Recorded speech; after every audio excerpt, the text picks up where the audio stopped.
H. Meredith, backed up by the federal government's determination that the law be observed, wins his fight in Oxford, Mississippi, and becomes the first Negro known to register in the state university.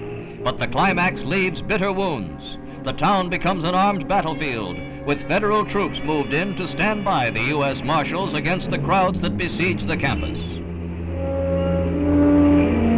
Governor Ross Barnett had asserted that he would never allow the school's 114-year tradition of segregation to be broken. Welcome to the Magnolia State, home of amazing fried food and football rivalries. The birthplace of Elvis and Oprah. The home of Morgan Freeman for a time. A vast, mostly rural expanse, punctuated with a beautiful Gulf Coast. Those are the parts of Mississippi you can see.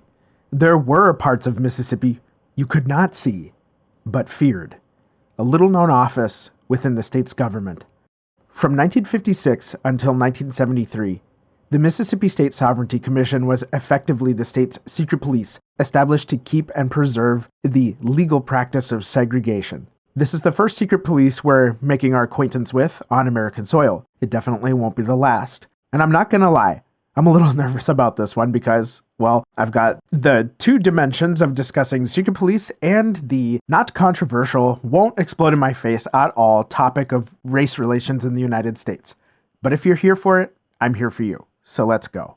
My sources are in the episode notes as always, but I want to acknowledge my main sources to inform this story. The Mississippi State Sovereignty Commission, Civil Rights, and States' Rights by Yasuhiro Katagiri, as well as the American Battlefield Trust, the National Park Service, the National Archives, and the Mississippi Department of Archives and History. How we'll tackle this subject is that we will revisit the discovery and exploration of the Americas by Europeans and the competition between European rivals to secure land and other resources. We'll zoom in on the colonization of North America and the development of the first 13 American colonies that will become the United States.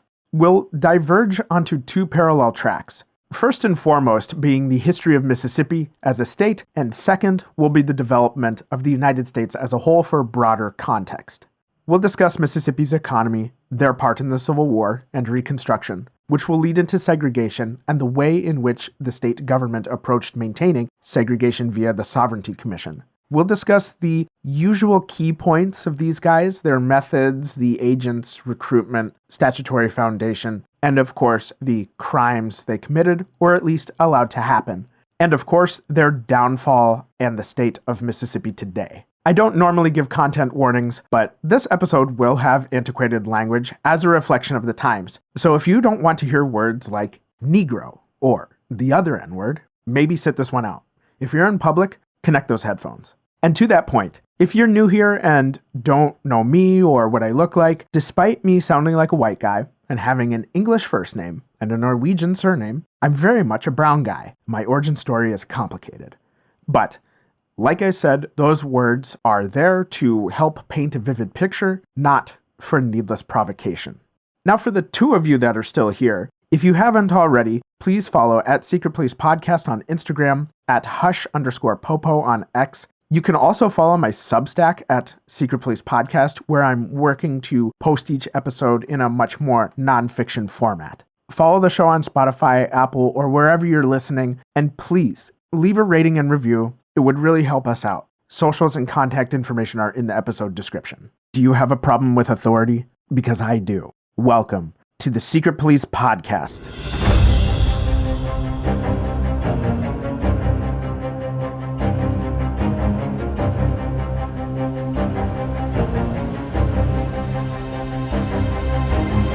Greetings, agents. My name is Jack, and I'm on a mission to build a healthy skepticism towards those in power, and share with you the history and methods of the world's most brutal secret police forces. What is the history of Mississippi? Where does it get its name? How did the South develop differently from the North? How did slavery and Reconstruction inform the practice of segregation? What was the Sovereignty Commission? What were its methods? What was its relationship with the Klan? How did it attempt to preserve segregation?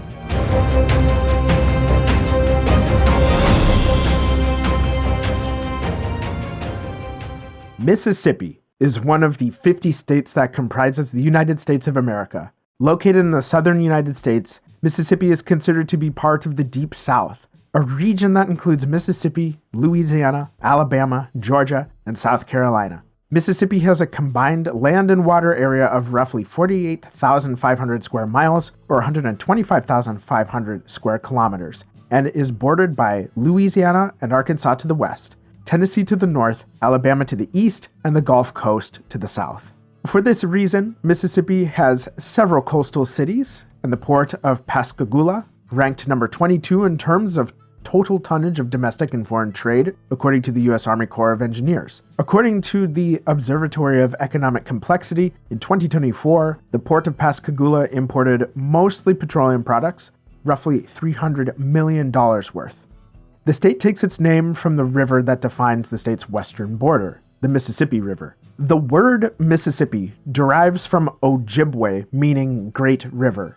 The river itself is the trough of the wider Mississippi River Basin, an area that spans about 1,245,000 square miles within the contiguous 48 states from Montana to western Pennsylvania and down to the river's outflow in Louisiana. Many of the other major rivers in the United States, such as the Missouri, Ohio, Tennessee, and Arkansas rivers, drain into the Mississippi. Heck, I live about 4 miles from the Mississippi River, which starts its journey in northern Minnesota from Lake Itasca. Apparently, the Missouri River technically is longer than the Mississippi by about 100 miles, according to the National Park Service. Mississippi is ranked near the top, or is the most religious state in America, with roughly 7 or 8 out of 10 people identifying themselves as highly religious. The most dominant Christian sect in Mississippi is Southern Baptist. Football is huge in Mississippi, particularly the rivalry between University of Mississippi, or Ole Miss, located in the growing town of Oxford, Mississippi, and Mississippi State in Starkville. Starkville is in the eastern part of the state and has more of a country feel. The rivalry between these schools culminates in the Egg Bowl every November. Through the seasons, you'd experience a pretty mild winter and blazing hot summer, like Satan's left testicle. The humidity feels like you're swimming in the air, and the mosquitoes will suck you dry if you're not careful. The summer might not stop the hunters, though.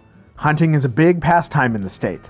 There are towns with high crime like Meridian and the capital of Jackson. Jackson in particular has areas that are run down in the middle of turf wars between rival gangs. Mississippi has that soul food though. Barbecue, fried chicken, hush puppies, fried okra, and sweet tea. I've heard the restaurant Whitecap has the best oysters on a half shell, or Tato Nut Donuts in Ocean Springs, I've heard is a great spot too. The coastal region can feel like a totally different state than the rest of Mississippi. Gulf cities like Biloxi, East Beach near Ocean Springs, Gulfport, or Pascagoula have white sandy beaches and feel more laid back, and you'll see fewer Confederate flags than other parts of Mississippi. Speaking of beaches, most of Mississippi is near sea level. The highest point in the state is Woodall Mountain at roughly 806 feet or 245 meters. The northeast corner of the state is the most hilly by far.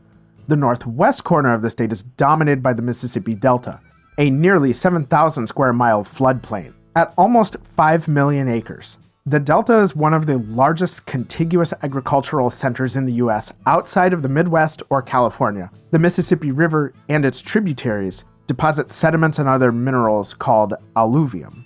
The soil in this region is perfect for agriculture. Mississippi can be divided into several distinct areas based on soil composition, which of course includes the Delta region. In some areas, the deep black soil is as rich as butter and runs more than a foot below the surface. However, none of this would be known to Europeans before seafaring expeditions across the Atlantic. We start with Christopher Columbus, who we met back when we visited Haiti in December of 2023. Let's reacquaint ourselves with old Chris.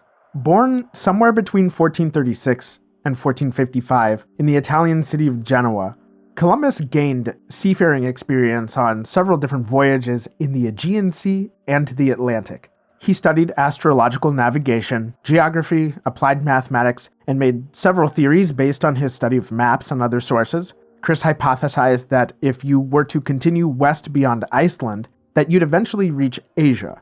This was based on a few assumptions. Columbus postulated that 1. The Atlantic is the only ocean, and that the world is very small, therefore the Atlantic was narrow enough to sail from Europe to Asia. And 2, there is no large landmass between Europe and Asia. Columbus appealed to King Ferdinand and Queen Isabella of Spain to gain financial support for a westerly expedition of the Atlantic. With the King and Queen's blessing, Columbus had just 10 weeks to pull together a crew, ships, and the necessary provisions for the long journey across the Atlantic. He amassed 90 crew members to be divided amongst 3 ships called the Niña, Pinta, and Santa Maria. According to some sources, Columbus's first one-way trip across the Atlantic took 61 days. At one point, they spent more than 3 weeks drifting in an area of the Atlantic with little wind. According to National Geographic, Columbus first landed at the Bahamas, but he eventually discovered, or at least was the first European to find, the island of Hispaniola. It was only a matter of time before word got out about new lands across the Atlantic. The Spanish were at an advantage due to Columbus's work for their crown, but the Portuguese also wanted in on the action. In 1493, the Portuguese most definitely had the naval capabilities to make these types of expeditions, but this would inevitably lead to conflict with the Spanish. In 1494, Pope Alexander VI mediated an agreement between Portugal and Spain to avoid conflict. At a much oversimplified level, a demarcation line extending from the north to south poles, roughly 1,200 miles west of the Cape Verde Islands, was agreed upon by all parties. Why this line? Well, based on my research, this seems completely arbitrary. Other than this line shifting slightly before the final agreement based on what parts of the ocean each party had access to, the Pope might as well have thrown darts at a map. The Pope drew a line carving the world in half. Imagine a globe and a line stretching from the North Pole, slicing through about a third of Greenland through the Atlantic and slicing the eastern tip of Brazil as it curves along the Earth to the South Pole. Then you have to make the return journey around the other half of the globe. The line moved north, cutting through eastern Australia, Papua New Guinea, a bit of Japan, and a chunk of eastern Siberia, and back to the North Pole. The agreement was packaged into the Treaty of Tordesillas and ratified on June 7th of 1494. Everything east of this arbitrary line belonged to Portugal. Everything west, which included the Americas, belonged to Spain, so says the Pope. The world was split between these two great maritime powers, and that's definitely how memes on the subject portray the situation. However, no other European power took this treaty seriously. Great Britain and France, for example, wouldn't acquire territory in the Americas until years later, as we'll see, which shows that they ignored this treaty that they never signed. Portugal and Spain were the only signatories. In fact, even those two encroached on each other's quote-unquote territory.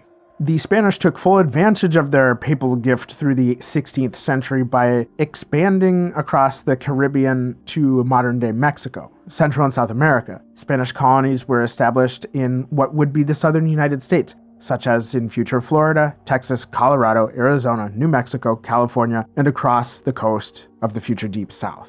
Back in Europe, England and France thought, you know what? Pope Alexander can put the Treaty of Tordesillas in his ass. France established a colony in modern-day Quebec in 1534 and another in Florida in the 1560s, which really pissed off the Spanish, who were already there. But there is another crucial player in this story, and oh, good lord. Do you hear it?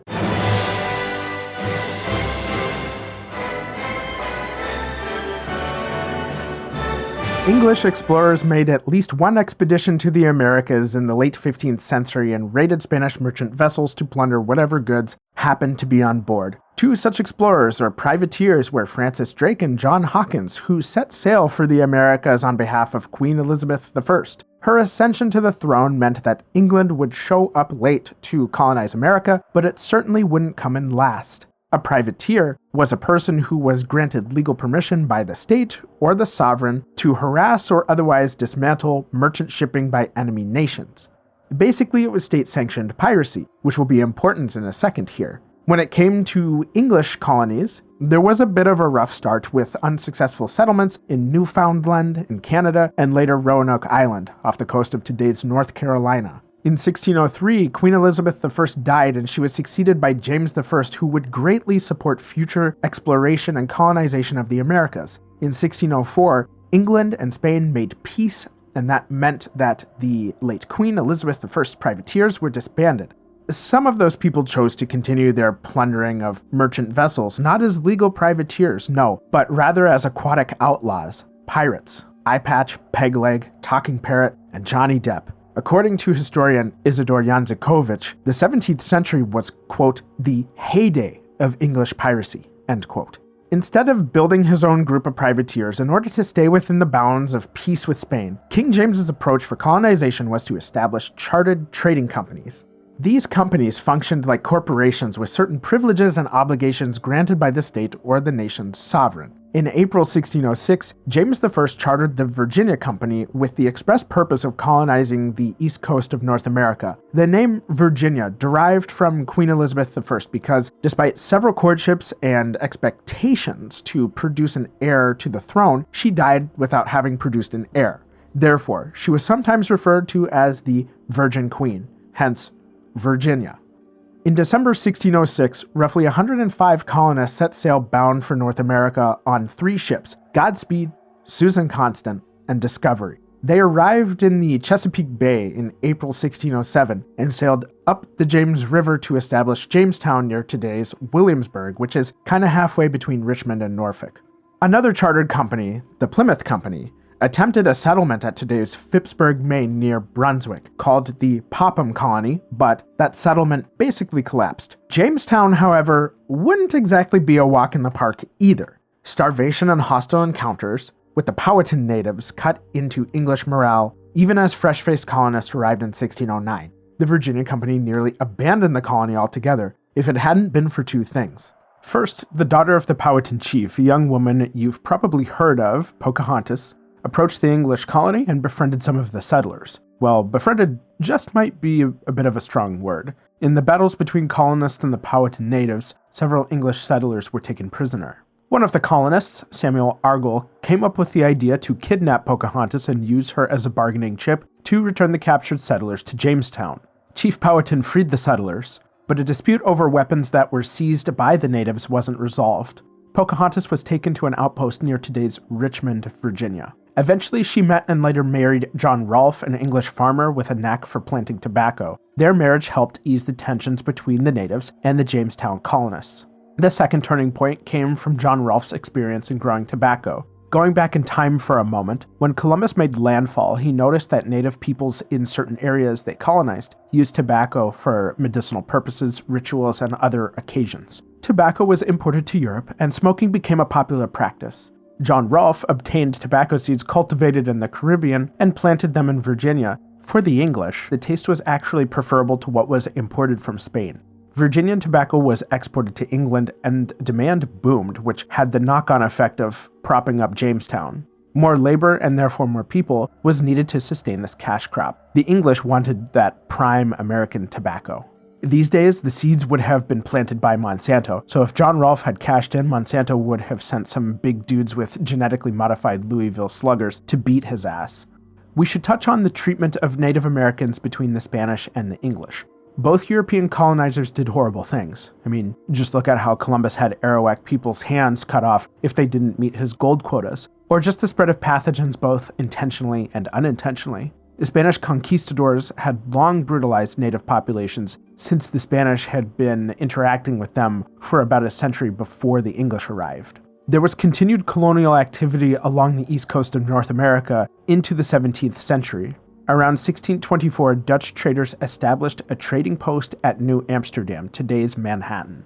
Unfortunately for the Dutch, English ships surrounded the colony and demanded the surrender of New Amsterdam in 1664 and renamed the place New York.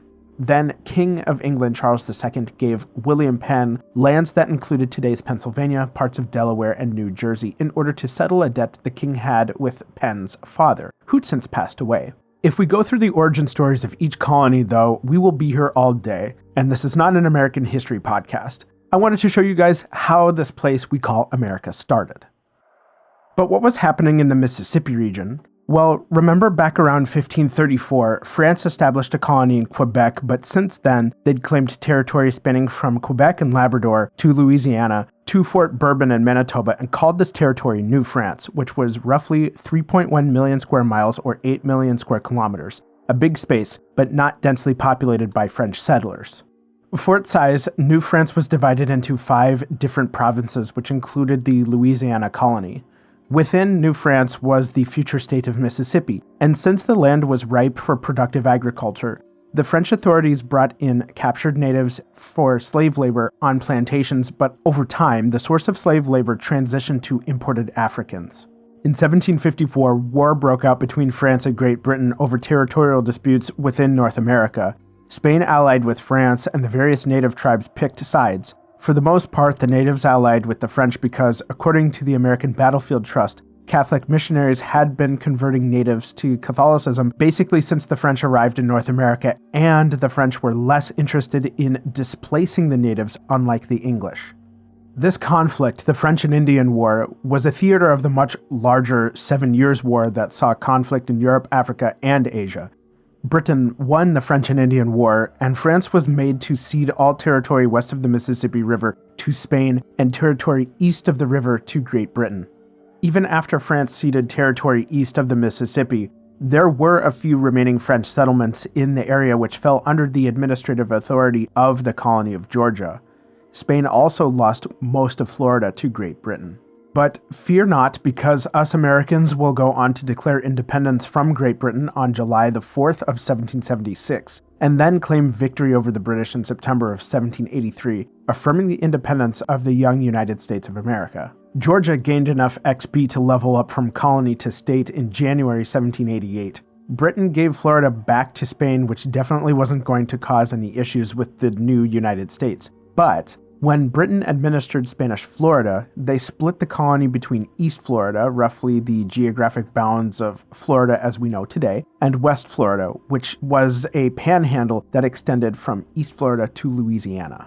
You had East Florida man and West Florida man competing for who was the most Florida man of the Florida men. Many Americans already resided in West Florida, and in 1796, Spain and the U.S. agreed to settle territorial disputes by giving the northern part of West Florida to the state of Georgia, while the southern part remained part of Spain.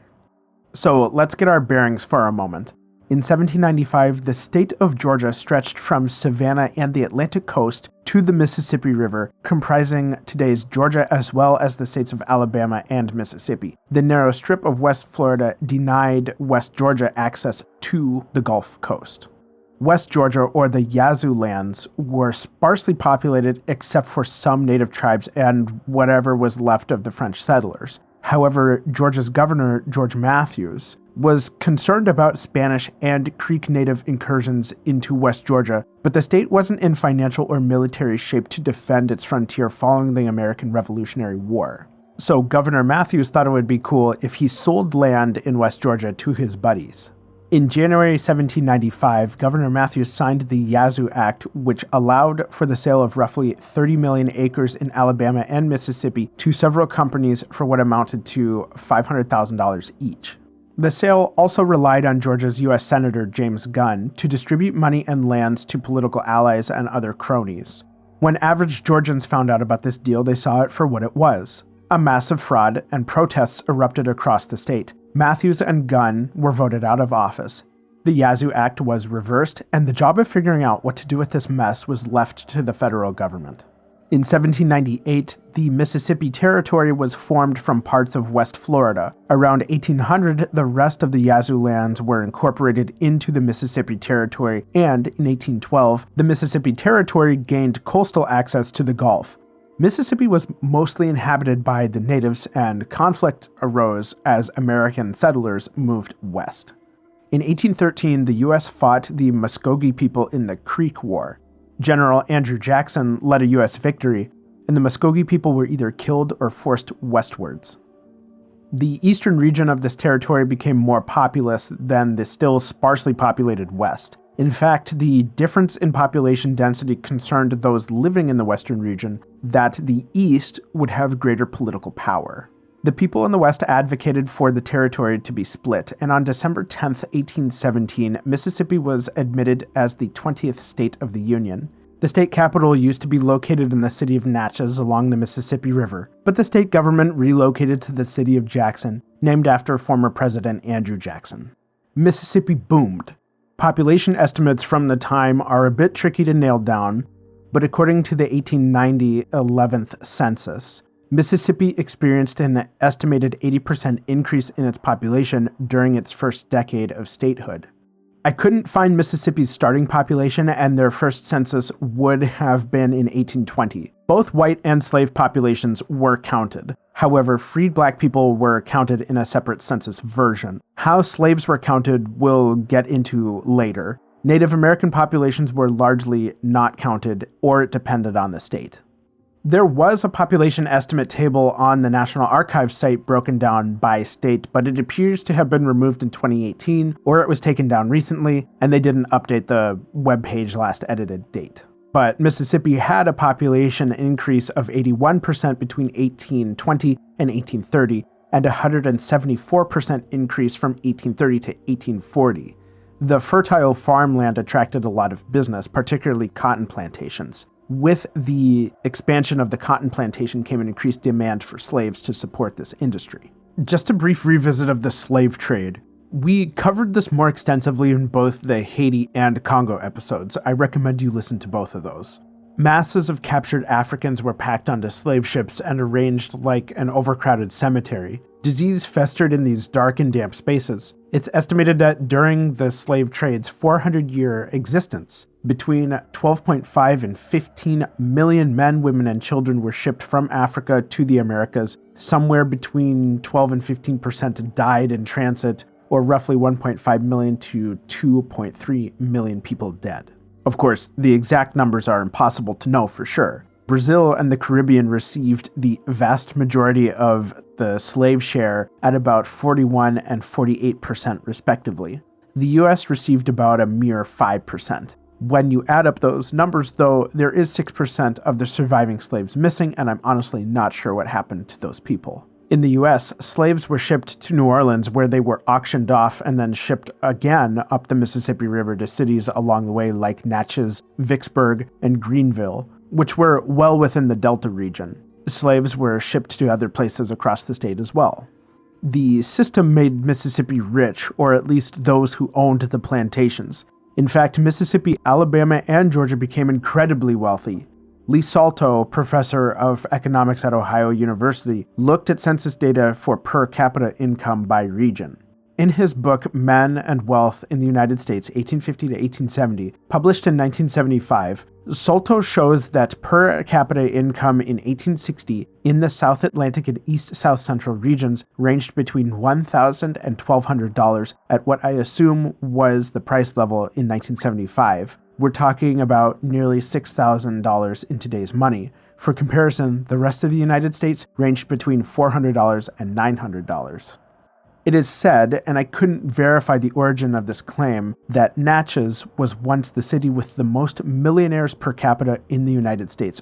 According to an article in the Christian Science Monitor, Natchez has 600 homes included in the National Register of Historic Places.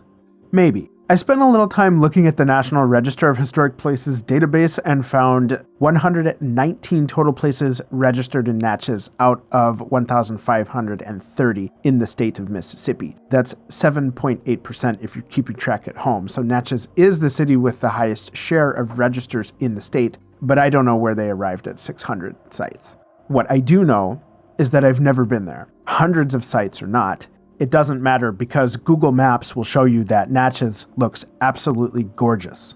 I love those antebellum style homes and I'd love to visit. At the end of the day, Natchez, Mississippi, and the Deep South more broadly were prosperous, yet Mississippi developed an unequal society. Keep in mind that not all white people in Mississippi were slave owners. The plantation owners were the ones making a fortune off King Cotton. There were working class whites with regular jobs who didn't own plantations, but that was still better than being a slave. According to a 2006 article by economic historian Eugene R. Daddle, roughly 75% of the cotton imported in Britain came from the Deep South. According to Charles C. Bolton, professor of history at University of North Carolina, Greensboro, 20% of the world's cotton was grown and exported by Mississippi by 1860.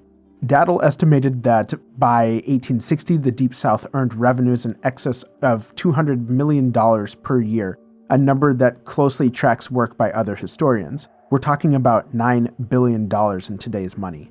Plantation money also propped up other businesses, such as steamship transportation across the Mississippi River, as well as banking and insurance companies in New York City.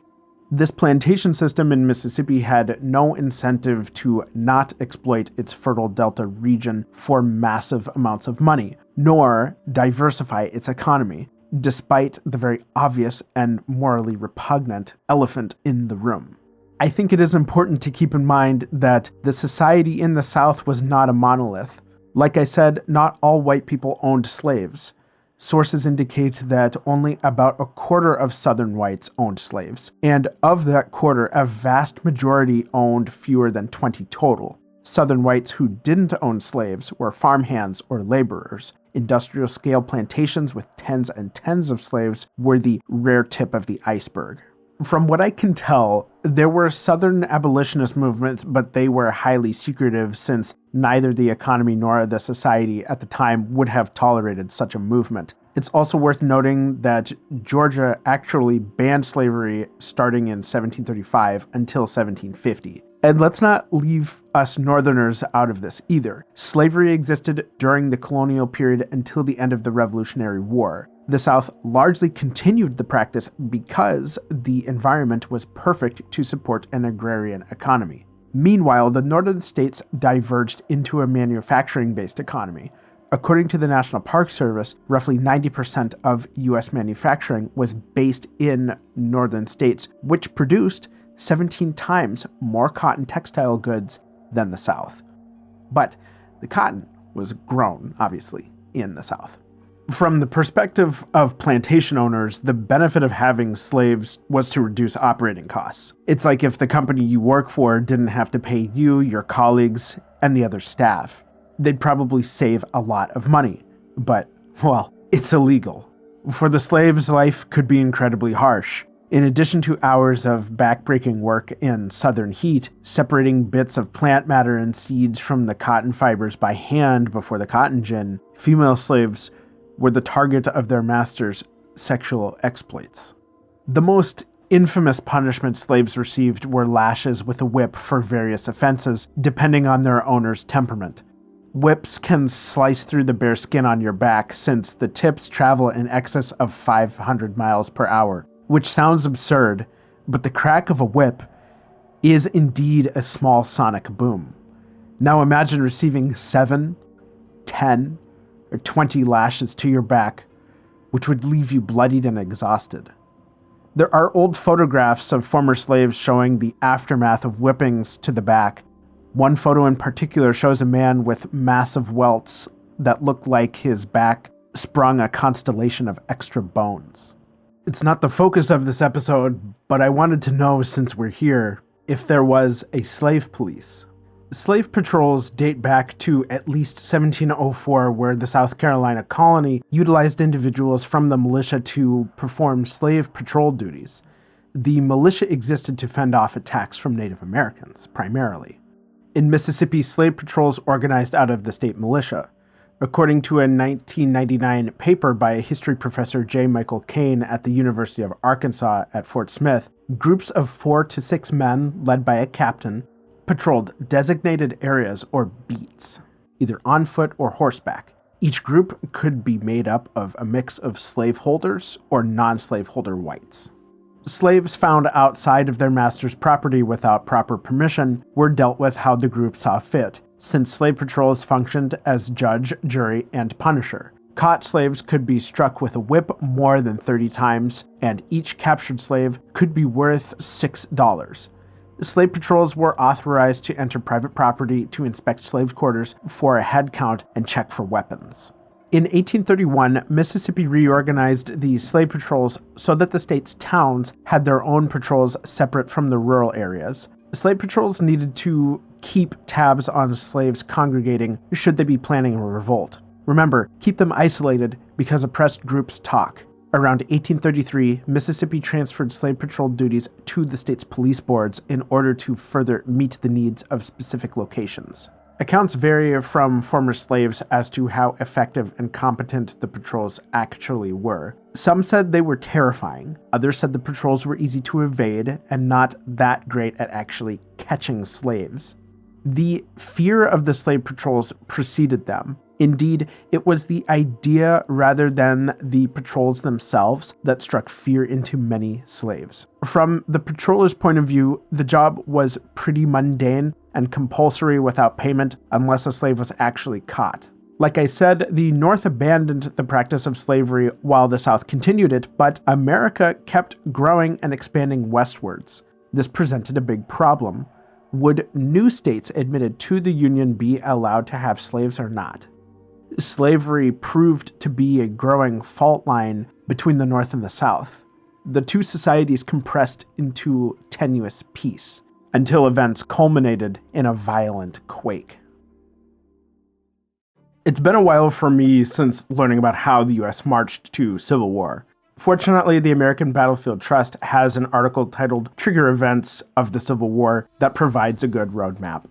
There are a couple of things to note before we look at a select few events. First was the 1787 Constitutional Convention, where it was decided that only 3 out of 5 slaves would be counted for population and taxation purposes, and determine a state's seats in the House of Representatives, an agreement known as the 3/5 Compromise.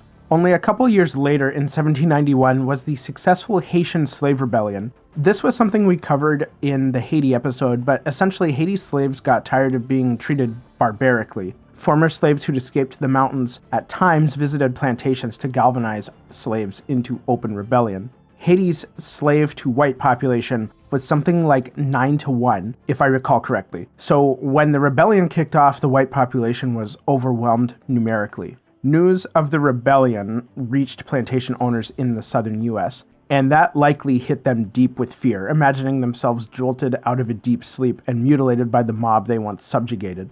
The risk of slave rebellion in the U.S. was lower than in Haiti, though, because of factors like the size of the U.S., and the U.S. slave population was never anywhere near 90% versus 10% white. Let's look at some of the steps to war. First, the Missouri Compromise of 1820. Missouri would be admitted to the Union as a slave state, along with Maine as a free state to keep Congress balanced, and a line was drawn that cut through Missouri's southern border and west to the Pacific to mark where slavery was permitted. Slavery was not permitted north of the line, but would be permitted south of the line. Skipping ahead to the Compromise of 1850, which admitted California to the Union as a free state. However, slavery's status in the recently acquired Southwest was questioned. The compromise also helped to strengthen the Fugitive Slave Act, which enabled people in free states to capture escaped slaves and return them to their plantation. In 1852, Harriet Beecher Stowe published Uncle Tom's Cabin, and it was the second widest circulated book of the day, second only to the Bible. I got my copy right here on my desk as I'm recording this. As you can probably imagine, I've amassed quite the dark library. Uncle Tom's Cabin galvanized the anti-slavery movement in America. So much so that, according to whoever wrote the jacket flap of my 1995 copy, when Harriet Beecher Stowe met President Lincoln, he joked that her book was the opener to the Civil War. The book was banned in the South in 1852, and those in the South who did read it weren't fans. Book bans are so dumb because, in my opinion, if an authority bans a book, it means they're afraid of the ideas, even if those ideas don't have merit. But banning the book lends merit to those ideas in and of itself. Uncle Tom's Cabin continues to be a controversial book and was banned in certain school districts in the US as late as the 1980s. But there have been some really dumb book bans, like Goodnight Moon. You guys know Goodnight Moon by Margaret Weiss Brown? Banned from New York public libraries for 25 years because their head children's librarian, some chicken butt named Anne Carroll Moore, didn't like its style. Or because Goodnight Moon is actually subversive communist propaganda. I knew there was something off about that cow jumping over the moon. Cows can't go into space unless he's a cosmonaut. And the old woman whispering hush is the capitalist telling us to not ask so many questions. Shut up and eat your mush. Okay, definitely not. But something that's actually true, and equally ridiculous, were the bans on Captain Underpants by Dave Pilkey. In May 1854, both Nebraska and Kansas were established as territories via the Kansas-Nebraska Act. But This also rejected the Missouri Compromise mechanism in favor of what was called popular sovereignty, which meant that the residents voted by referendum whether the territory would be free or slave. Settlers from both the North and the South migrated to the Kansas-Nebraska Territory in order to outvote the other. Violence ensued between the pro- and anti-slave settlers, but things took a turn when John Brown arrived in Kansas in the fall of 1855. John Brown, born in May 1800 in Torrington, Connecticut, was raised in a family of radical abolitionists. In his adult life, he married twice and had 20 children, while he and the growing family moved to different states like Massachusetts, Pennsylvania, and New York. 20 kids. Sounds like John was radical in the sheets, too. Brown declared bankruptcy in 1842 after several failed business ventures, but he did establish a group called the League of Gileadites who helped escaped slaves cross into Canada. In Kansas, word got out about the sacking of a free town called Lawrence when a pro-slavery mob attacked the town, which was founded by settlers from Massachusetts. The raid left one pro-slave settler dead and destroyed the Herald and Kansas Free State press office. In response, John Brown and several followers, including 4 of his sons, hunted down and murdered pro-slavery settlers, making an already dicey situation worse. In May of 1856, pro-slavery settler James Doyle and his 3 sons were dragged out of their home in the middle of the night. John Brown shot James in the back of the head, while 2 of 3 of James's sons were hacked to pieces with swords. John Brown and his gang then traveled to the home of another pro-slavery man named Allen Wilkinson. Wilkinson's wife begged John to spare her husband, who was apparently sick with measles. They chopped him up anyway. Then they approached another home belonging to a man named James Harris, where they kidnapped several men and questioned them about their feelings towards slavery. John didn't like one of his captives' answers, so he was killed too. In total, this Pottawatomie Creek massacre resulted in the deaths of 5 people. John Brown fled the territory, and Kansas basically descended into militia violence between pro- and slave settlers until 1861, known as Bleeding Kansas. While the Kansas Territory bled, the U.S. Supreme Court made a decision in the infamous case of Dred Scott v. Sanford. Dred Scott was born in 1799 as Sam Blow because he was owned by slave owner Peter Blow and his family in Virginia. Sam was a slave in Southampton County, Virginia, and was moved to Alabama in 1818 and then to Missouri in 1830. What an unfortunate surname. That really blows. Anyway, Peter Blow became Peter Blue when he died in 1832, and Sam was sold to an army surgeon named Dr. John Emerson. I'm not 100% sure when Sam changed his name, but according to the Pennsylvania Capital Star, Sam took his deceased older brother's name, Dred Scott. Yes, his name was Dred Scott. It wasn't a nickname like the Dreaded Scott or Scott the Dreaded or anything like that. As far as I know, he wasn't a violent maniac like John Brown. Dr. Emerson was assigned to Army duty outside of Missouri, a slave state, and Scott traveled with him to Illinois and Wisconsin, both of which were free states. And Scott spent roughly 10 years in total in these free states as a resident and got married during that time. They returned to Missouri, and Dr. Emerson died shortly thereafter in 1843. Scott wanted to purchase his and his wife's freedom from Dr. Emerson's widow, but she refused.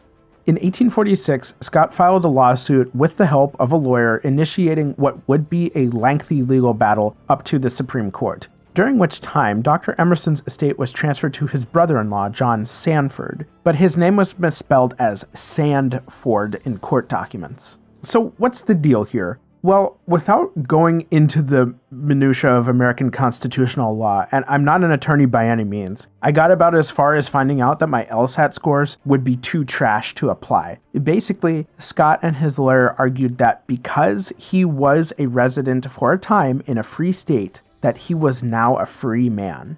According to Oye, part of Cornell University's Legal Information Institute, quote, Scott's master maintained that no Negro or descendant of slaves could be a citizen in the sense of Article 3 of the Constitution, end quote. The Supreme Court had to decide if Scott was indeed free or still a slave. The Supreme Court made the 7-2 decision that Dred Scott was still a slave. Why? According to Oye, the court said that whether free or enslaved, black people whose ancestors were imported to the United States and sold as slaves could not be American citizens and therefore could not bring lawsuits to federal courts. Why was he not an American citizen? Because the law considered Dred Scott and other slaves as property. You can't bring lawsuits if you're not a person. And you can't be a person if you're property.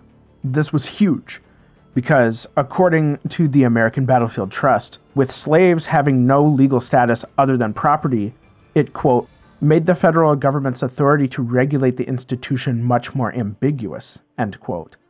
And pro-slavery settlers could push the boundaries on which new territories could be admitted as slave states. A couple more things. After fleeing back to the North after shit-stirring in Kansas, John Brown continued to advocate for violence against slave owners and pro-slave settlers. In October of 1859, he and 19 other men raided the federal armory at Harper's Ferry in Virginia. Their goal was to seize a cache of weapons and then distribute them to slaves and spark a mass uprising. Colonel Robert E. Lee and the U.S. Marines were called upon to put down the uprising. After a couple days, Brown and the remaining part of his entourage, who weren't killed or injured, were captured. On October 27, 1859, John Brown was tried and convicted for treason against the state of Virginia and hanged on December 2nd. Perhaps the straw that broke the camel's back was the election of Abraham Lincoln in 1860 and the implications of said election from the South's point of view. In our basic trace of the steps to civil war, one thing I haven't made clear was the debate around the abolition of slavery. Now, abolitionism as a movement goes back as far as the 18th century and developed alongside the slave trade to rid the world of chattel slavery. What made the issue particularly stubborn in the United States was slavery's bond to the economic engine of the southern states. According to history professor Richard B. Latner at Tulane University, the Republican Party, founded in March 1854, aimed to contain slavery within its current borders and stop it from spreading to the western states, which was distinct from the abolitionist goal to ban slavery completely. The Republicans, like the abolitionists, found slavery to be both immoral and barbaric. Abraham Lincoln gradually made a name for himself in politics and was elected to the House of Representatives as the Whig candidate in 1846. He ran for Senate in 1858 and lost to Stephen Douglas, but that race put Lincoln in the national spotlight. He wasn't the first person to run for president as a Republican, but he was the first to be elected. So remember how I said the Republican Party aimed to contain slavery while abolitionists wanted to ban slavery? Well, according to Richard B. Latner at Tulane, this distinction between the Republicans and the abolitionists was not widely recognized by the South. Yet, Lincoln won the presidential election in November 1860, despite his name not appearing on ballots in the several southern states. Now, there are thousands of books and many podcasts by people far more qualified than myself to discuss the complexities of the American Civil War from a historical and military perspective. For our purposes here, we won't get too into the weeds on the war, so don't at me if my Civil War history is less than thorough. On December 20th, 1860, the state of South Carolina seceded from the Union. They were followed by Mississippi, Florida, Alabama, Georgia, and Louisiana in January 1861, Texas in February, Virginia in April, Arkansas and North Carolina in May, and lastly, Tennessee in June of 1861. A constitutional convention was held in Montgomery, Alabama, to declare the Confederate States of America, with Jefferson Davis as the first president of the Confederacy. A little more complicated were Missouri, Kentucky, and Maryland. They were sort of border states, the middle of the chessboard, if you will. The Missouri legislature opted to remain in the Union, but didn't agree with Washington's approach. Kentucky tried to take the Switzerland approach, but they were critical to overall victory for both sides. Kentuckians fought for both the Union and the Confederacy. It is reported that President Lincoln said, quote, "I hope to have God on my side, but I must have Kentucky." Maryland was culturally divided between North and South. Even in Baltimore, there was more sympathy for the southern states as Baltimore benefited from trade in the cotton industry. Maryland was a slave state, but ultimately chose not to secede. If you're not familiar with the area, Washington, D.C. is nestled between Maryland and Virginia. Had Maryland seceded, Washington would have been surrounded. But let's venture back to Mississippi specifically and see how the war transformed the state. They were the second state to secede from the Union on the 9th of January of 1861. The state government had, as we've seen, economic reasons to partake in the fight. Also consider that, according to a 2009 article in Mississippi History Now titled Mississippi Soldiers in the Civil War, Mississippi's enslaved population was nearly 450,000 compared to the white population of 350,000. For your average Confederate soldier, reasons for joining the military were individual. Some wanted to join to defend their homes. Remember, not all white people owned slaves, so reasons were not just ideological. Freed black men from Mississippi fought for the Union. Roughly 80,000 Mississippians fought for the Confederacy. About 500 fought for the Union. The Library of Congress discusses the conflict like this, quote, "To win the war, the South had to survive. On the other hand, for the North to win, the Union had to be restored. Thus, Union forces had to conquer the South in order to win the war." End quote. Strategically, the state's position along the Mississippi River, along with her railroads and ports, were vital for the Confederate war effort. Exports of cotton to England, in particular, were vital since the Confederacy partly funded the war via government bonds, which were backed by cotton. However, import and export operations were made difficult by a Union blockade of the Confederate coastline. Although Confederate President Jefferson Davis enacted an embargo on cotton in the summer of 1861. His thinking was that taking cotton off the market would help Great Britain recognize the Confederate States and provide diplomatic and military aid. Instead, Great Britain, then the world's #1 consumer of textile fibers, imported their cotton from India, and Davis only managed to collapse the South's most important economic bargaining chip. Most of the fighting took place in the South, meaning the death and destruction bore down on the Southern citizens much more directly than their Northern counterparts. The South also didn't have the industrial capacity to replace material losses at or above the rate at which they were lost. In January of 1863, President Lincoln gave his Emancipation Proclamation, in which he declared all slaves shall be considered free. This proclamation would need the force of a constitutional amendment in order to abolish slavery from the United States. In Mississippi, several battles tore through the state, like the Siege of Corinth, the Battle of Vicksburg, and Jackson. Union troops cut deep into Mississippi. Civilian homes were burned. Families either fled the state or sought safe haven in the state's forests. Farms were raided and looted for food and shelter. Both the Union and Confederate armies leveled Jackson in the fighting. There are reports of Union soldiers assaulting black and white women alike. In 1864, both the Union Country Star and the Louisburg Chronicle reported that a black Union soldier was hanged for attempted rape of a white woman, while a white Union soldier was sentenced to 16 years in prison for committing rape of a black woman. As the war continued, the South faced destroyed cities, displaced populations, and food riots due to an annual inflation rate of 140% by 1863. And by 1865, the Confederacy couldn't sustain the fight. So in January of 1865, Congress passed the 13th Amendment into law, which abolished slavery in the United States. And for the sake of accuracy, the Senate had passed the amendment in April of 1864, and the House passed it on the 31st of January in 1865. Lincoln made the final approval the following day on February 1st.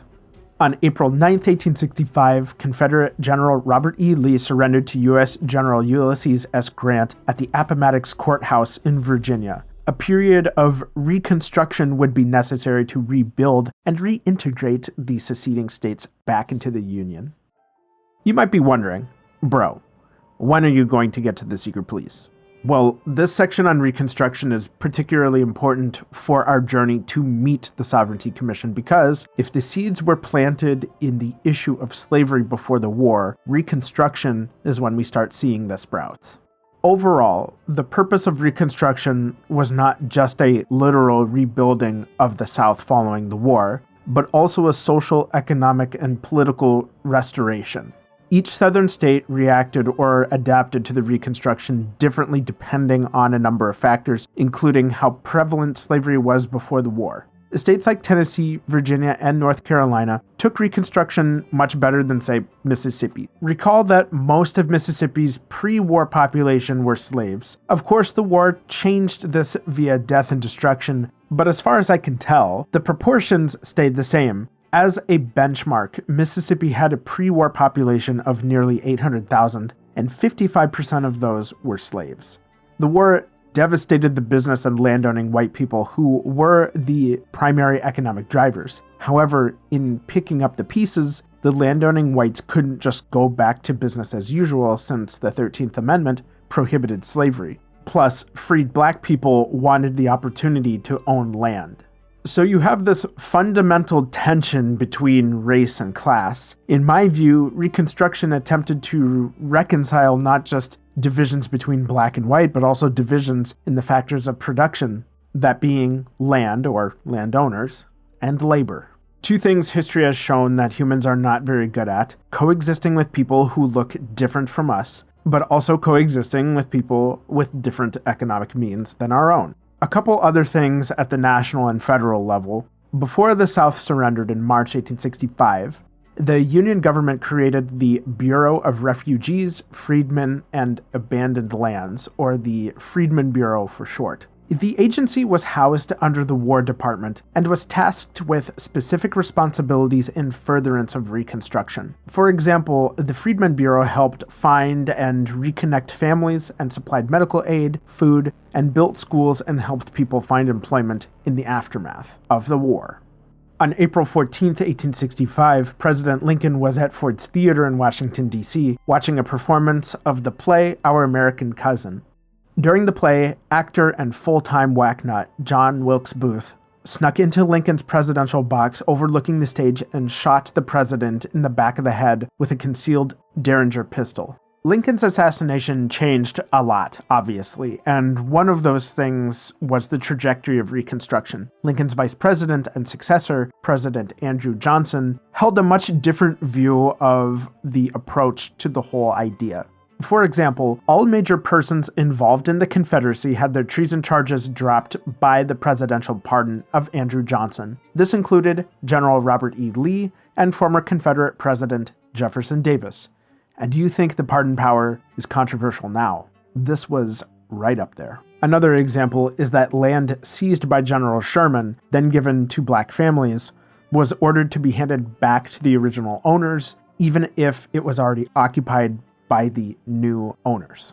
Black Americans continued to face legal barriers to entering political participation. There was no suffrage or right to vote for blacks. Therefore, they could not participate in political conventions for the selection of delegates for representation in their own state. Let's zoom in on Reconstruction in Mississippi.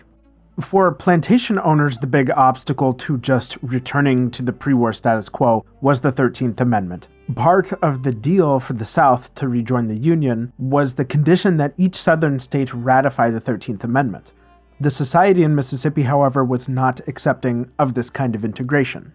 In November 1865, Mississippi's newly elected legislature convened and enacted black codes.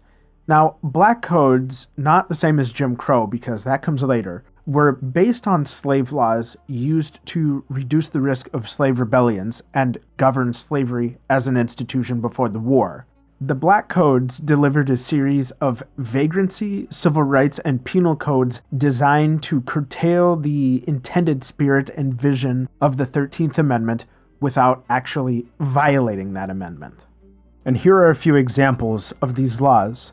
A freed man or woman found not to be employed, partake in unlawful assembly, or, quote, living in adultery or fornication with a freed woman, free Negro, or mulatto shall be deemed vagrants, end quote. That's according to Section 2 of the Vagrancy Law of the Mississippi 1865 Black Code itself. Here are some others. A police officer or resident of Mississippi could arrest a freed black person who quit their job before the term of their employment expired and then force the deserted employee back to their employer, in which both the arresting person and the employer would be entitled to $5.10 payment per mile between the point where the arrest was made and the point of delivery. Section 7 of the Black Code Civil Rights Law. In June 1866, the 14th Amendment was passed, which granted citizenship to those born in the U.S. or naturalized citizens, including former slaves. Therefore, quote, no state shall make or enforce any law which shall abridge the privileges or immunities of the citizens of the United States. nor shall any state deprive any person of life, liberty, or property without due process of law." End quote. Basically, former slaves became citizens and therefore had the same privileges and immunities as everyone else, and no state could deny these rights. Then, in February 1869, the 15th Amendment was passed and granted the right to vote no matter the person's, quote, "race, color, or previous condition of servitude," end quote. Of course, this meant only black men could vote, but baby steps. Sorry, ladies. The point of the Black Codes was to limit the civil liberties of freed black people, which also affected their ability to buy and own land. It wasn't unusual for a black man to offer $10 on a piece of property, have the sale refused, only for the seller to sell the same property to a white man at half of what the black man offered. Despite the Black Codes, Mississippi produced the first black senator, Hiram Rhodes Revels, who served as a captain during the Civil War and founded schools throughout Mississippi for freedmen. Another man named Blanche Kelso Bruce encouraged black participation in politics and other civil duties like sheriff or tax collectors. Bro, were you rude to that guy because he's black? No! I was rude to him because he's a fucking tax collector. This formed a political base for Bruce, which carried him into the U.S. Senate in 1875. Roughly 230 black Mississippians held public office during the Reconstruction period, which was more than a couple other southern states.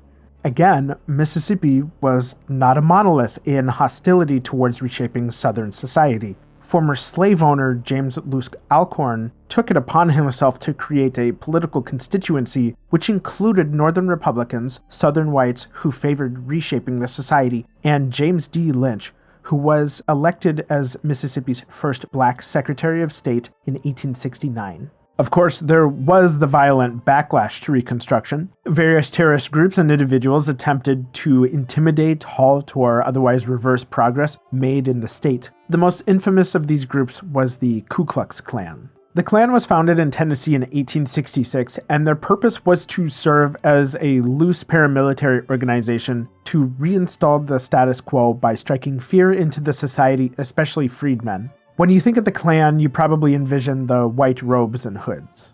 Sources indicate that the costume is supposed to be a ghost at the very least. Whether or not it is supposed to represent the ghosts of Confederate soldiers, play into some perceived superstitions held by black people, or a combination of the two is less clear to me. In the 1860s, only some members used a version of the robes, but they became more ubiquitous in 20th century iterations of the Klan. The costume certainly has the practical purpose of concealing identity. The origin of the robes themselves is less clear to me. However, they do resemble, basically to a T, a capirote. The robes and hoods they wear in Spain during Lenten or Easter festivals. Based on images and videos I've seen, capirotes come in several different colors other than white, purple, black, and whatever else the Klan used.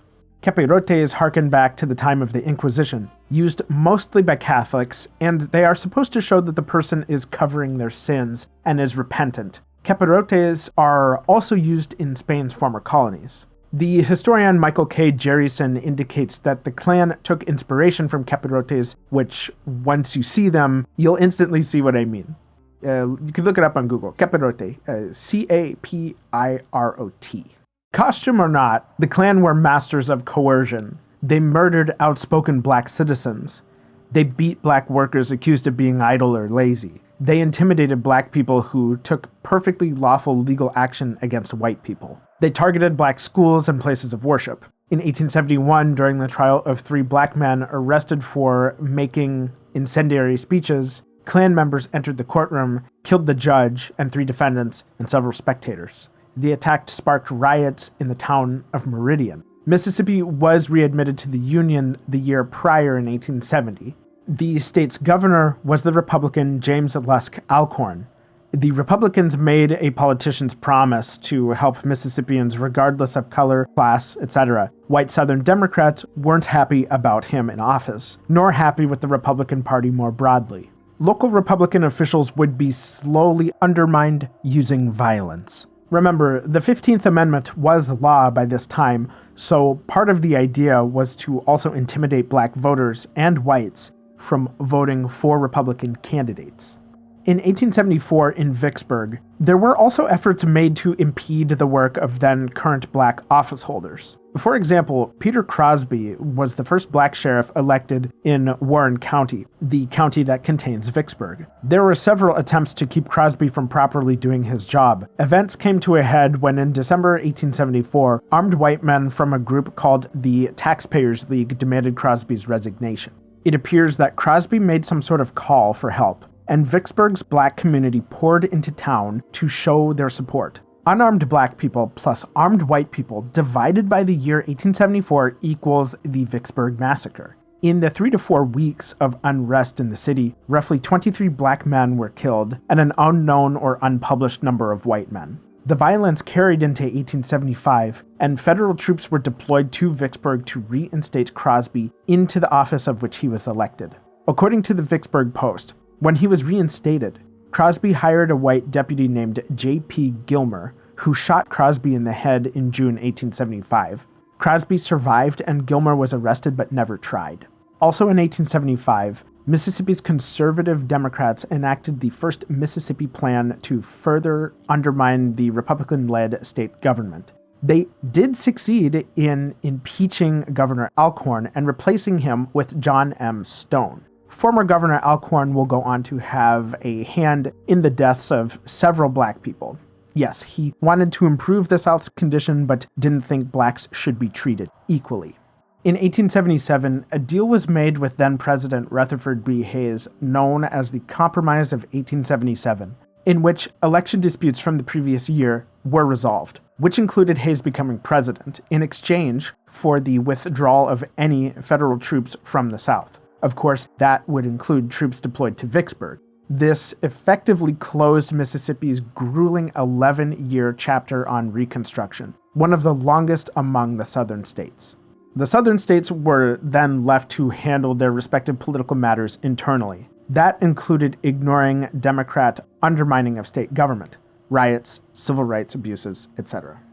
Without the interference of the feds or Republicans, Southern state legislatures started passing new laws to segregate the white and black populations. Segregation laws were colloquially known as Jim Crow. There was no single piece of legislature called like Code 80085 Jim Crow or anything like that. Rather, these were a series of state constitutional amendments and legislative statutes codified into Mississippi State Code. Mississippi was not unique in implementing segregation laws. Legislatures across the former Confederacy and Missouri, Kentucky, and Maryland passed similar legislation. The term Jim Crow comes from a minstrel show, specifically Jump Jim Crow, and minstrel shows were theatrical skits and dances meant to be comedic and typically performed by white people in blackface. A minstrel was actually an entertainer in medieval Europe, but minstrel shows in 19th century America showed stereotypical and exaggerated caricatures of black people. A few of the poster ads had cartoon images of black people with exaggerated features and posture. And side note, don't get minstrel and menstrual confused. There's such a subtle difference. Listen. Minstrel. Menstrual. The character Jim Crow was played by a man named Thomas Dartmouth Rice, Old Daddy Rice. It's not 100% clear exactly how and why the character Jim Crow became associated with the laws. Perhaps it was because Jump Jim Crow garnered acclaim in the US as minstrel shows grew in popularity in the 1830s. The first published use of the term Jim Crow associated with segregation laws didn't appear until December 1892 in the New York Times. Whatever the case, we can trace these series of laws from 1865 up to the end of the 1950s. We won't go through each law, but we'll touch on the ones that stood out to me. Looking at these laws will carry us to events leading up to the creation of the Sovereignty Commission in 1956. We will be skipping a lot of Mississippi history, the state's contributions to both world wars. Mississippi has a lot to discuss besides segregation during this time, but for the purposes of this episode and this show, we will keep to the events that build up to the Sovereignty Commission. So let's pick up where we left off at the end of Reconstruction. This timeline of laws comes from a document published by the Arthur and Emily Guterman Family Center for Holocaust and Human Rights Education at Florida Atlantic University. 1878, prohibition of white and black kids being taught in the same school. 1880, criminalized marriages between, quote, white persons and Negroes or mulattoes or persons of 1/4 or more Negro blood, end quote. Violation could get you a $500 fine or 10 years imprisonment. This was one of many miscegenation or interracial marriage laws. 1880 Mississippi, really trying to yuck people's yum. 1890, a state constitutional amendment prohibiting marriage between whites and, quote, Negro or mulatto or person who has 1/8 or more Negro blood, end quote. 1896, black and white schools separated into different districts. A notable national event in 1896 was the Supreme Court's decision in the case of Plessy versus Ferguson. The Louisiana legislature passed a law in 1890 titled the Separate Car Act, which required that passenger rail companies have separate train cars for black and white passengers. Of course, this was unpopular with the state's black population, who felt like, what was the point of the 14th Amendment if the state could treat them like second-class citizens? But this law was also unpopular with the railroad companies because the state imposed additional costs on their business. A group of concerned black citizens in New Orleans created the Committee of Citizens to test the constitutionality of the law. They solicited a man named Homer Adolph Plessy to challenge the law. These guys must have known how bad us Americans are at racial nuance because Plessy was, according to Oye, 7/8 Caucasian. 1/8 black. I have no idea how they knew this before DNA analysis, but when you look at images of Plessy, I mean, if I were in charge of segregating passengers on a New Orleans train, I'd have passed him as white while comparing him to my Peter Griffin skin color chart. I think Plessy's parents might have violated those interracial relations laws. Under Louisiana law at the time, 1/8 black was still black. So when Plessy boarded the whites-only train car, he was asked to leave, and when he refused, he was arrested. His case was seen by Louisiana judge John Howard Ferguson, who upheld the state law. Eventually, Plessy's case went to the Supreme Court, who needed to answer if the Separate Car Act violated equal protection under the 14th Amendment. The court held that the act did not violate the Constitution and established the separate but equal doctrine, and, therefore, Plessy was also convicted for violating state law. Remember this, because this precedent will be important later. Let's go back to those segregation laws. 1906, separate waiting areas at train stations for white and black passengers, as well as separate bathrooms. Also in 1906, marriage was prohibited between a white person and Asian or, quote, person with 1/8 or more Mongolian blood, end quote. 1920, persons or corporations found to be promoting the acceptance of interracial marriage would be charged with a misdemeanor and pay a fine of up to $500 and or face 6 months imprisonment. There were so many miscegenation laws that I guarantee whoever wrote them was a white guy who liked to leap in bed with black women. 1930, interracial marriage was made a felony, and those who'd married in places where it was legal had their marriages nullified. 1942, the creation of a poll tax, which is essentially a fee on voting, and could disincentivize impoverished people to vote. So then in 1951, Linda Brown, then 9 years old, was unable to attend the elementary school several blocks from her family home since it was an all-white school. Alternatively, she could walk across a major road, Topeka Boulevard, then cross a railroad switchyard, then South Kansas Avenue, to arrive at her bus stop for transportation to the Black Monroe School nearly 2 miles south of her house. Kansas is interesting because they didn't really have segregation laws except in the area of education. For all of Mississippi's miscegenation laws that we just covered, interracial marriage was legal in Kansas before 1888, according to the Census Bureau. I think in Kansas, interracial marriage was legalized in 1859. So the Brown family petitioned for Linda to attend the closer Sumner School, which was denied. Her father, Oliver Brown, and several other black parents in their neighborhood, with the help of attorneys from the NAACP, filed a class action lawsuit against the Board of Education of Topeka. The lawsuit didn't just represent Linda's case, but also those of roughly 20 other students. One thing I read, though, is that Sumner Elementary School, the all-white school, did let in the light-skinned Mexican kids. So, do you think they would have taken Plessy? 1/8 black. By the way, the NAACP, or the National Association for the Advancement of Colored People, was founded in 1909 for the purpose of supporting civil rights and abolishing discrimination and segregation. So, the case eventually made its way to the Supreme Court, which had to decide if race-based segregation in public schools violated equal protection granted in the 14th Amendment. And in May of 1954, the court ruled that racial segregation, in fact, did violate the 14th Amendment, overturning the separate but equal doctrine from Plessy versus Ferguson. So the Supreme Court Historical Society has a little map showing the Brown family home in relation to both schools and the route Linda would have walked to the bus stop. I did some comparisons with this and Google Maps to find the schools and the house. The most recent Google Street View of the old Sumner School from April 2024 shows the building is boarded up and likely unused. Now, the National Park Service says that this particular building is a historic site, but if you navigate around the block, there's no sign that says it's a historic site. It's fenced off, and honestly, it looks condemned. The Monroe School, however, is in much better shape and has a sign.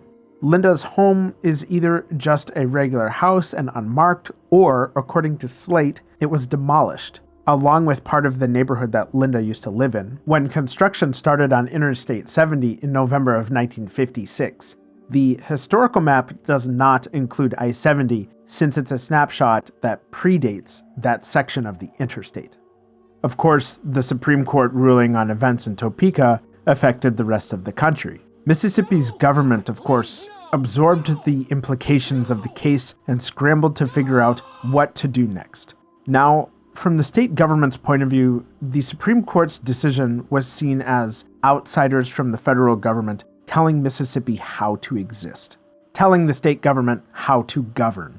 The state chose to maintain a certain culture or way of life through incremental legislation based on what was permissible following the abolition of slavery for nearly a century. And following the Supreme Court's ruling, Mississippi would be compelled to desegregate public schools. Going into 1956, the state government needed a way to preserve the status quo. It could pass more legislation, it could secede again, but if you've been following secret police for a while, you know there is an adjacent way to maintain power. A clandestine force to preserve segregation via coercion and espionage. But why was it Brown v. Board of Education that inspired the commission's inception? Brown v. Board didn't kill segregation, but it was the first obvious crack in the dam, so to speak. Compare this case to, say, Loving v.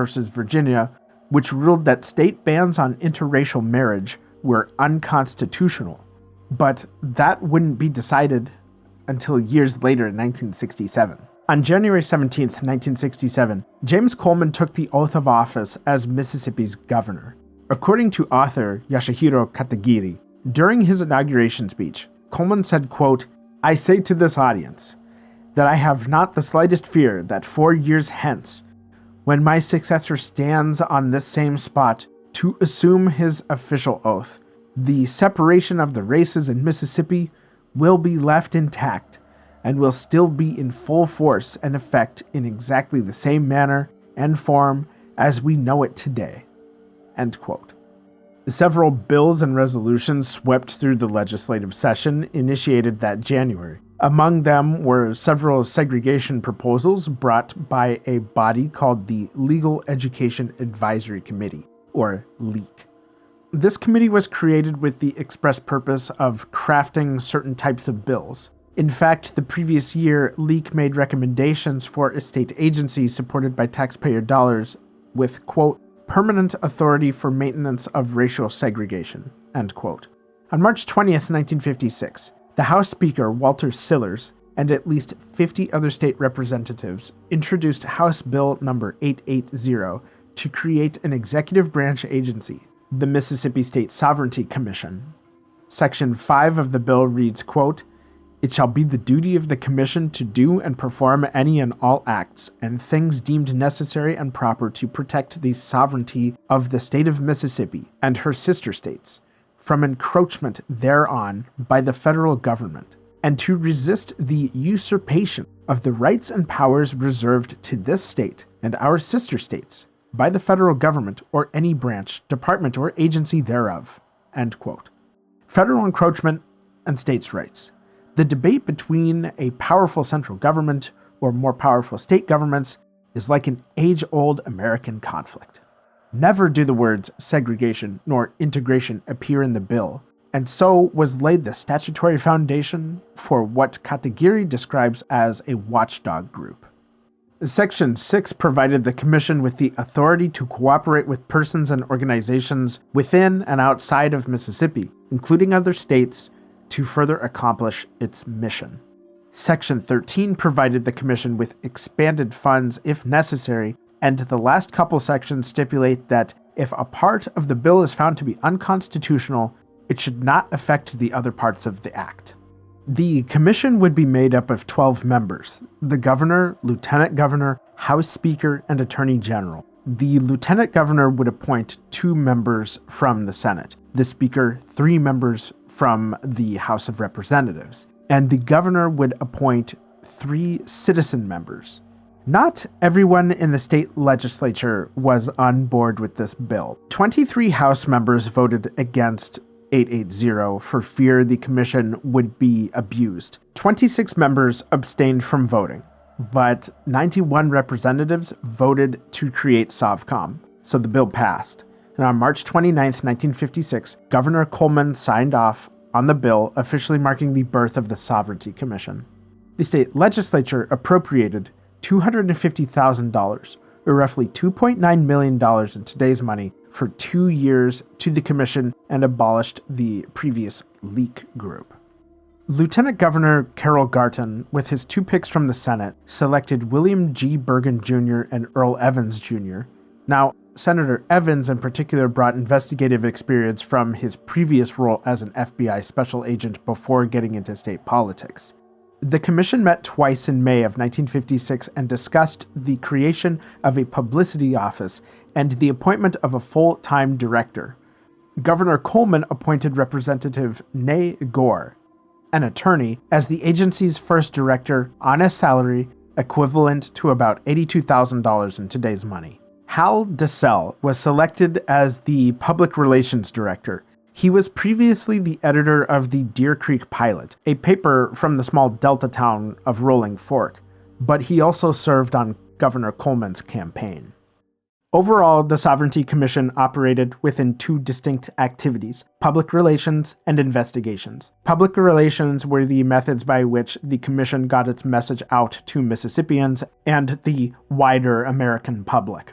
Investigations were concerned with the Commission's more cloak-and-dagger activities: spying, wiretaps, collecting information, and creating hundreds of thousands of documents on its own residents and people outside of Mississippi. Where the violence comes into play, with the Klan and other groups, is a little more murky. We'll first discuss their PR and investigative duties, and then the violence a bit later. The Commission set up an investigative department to serve as the committee's intelligence gathering center. Leonard Hicks was selected to lead the investigative function, since previously he had been the chief of the Mississippi State Highway Patrol and the former sheriff of Sharkey County.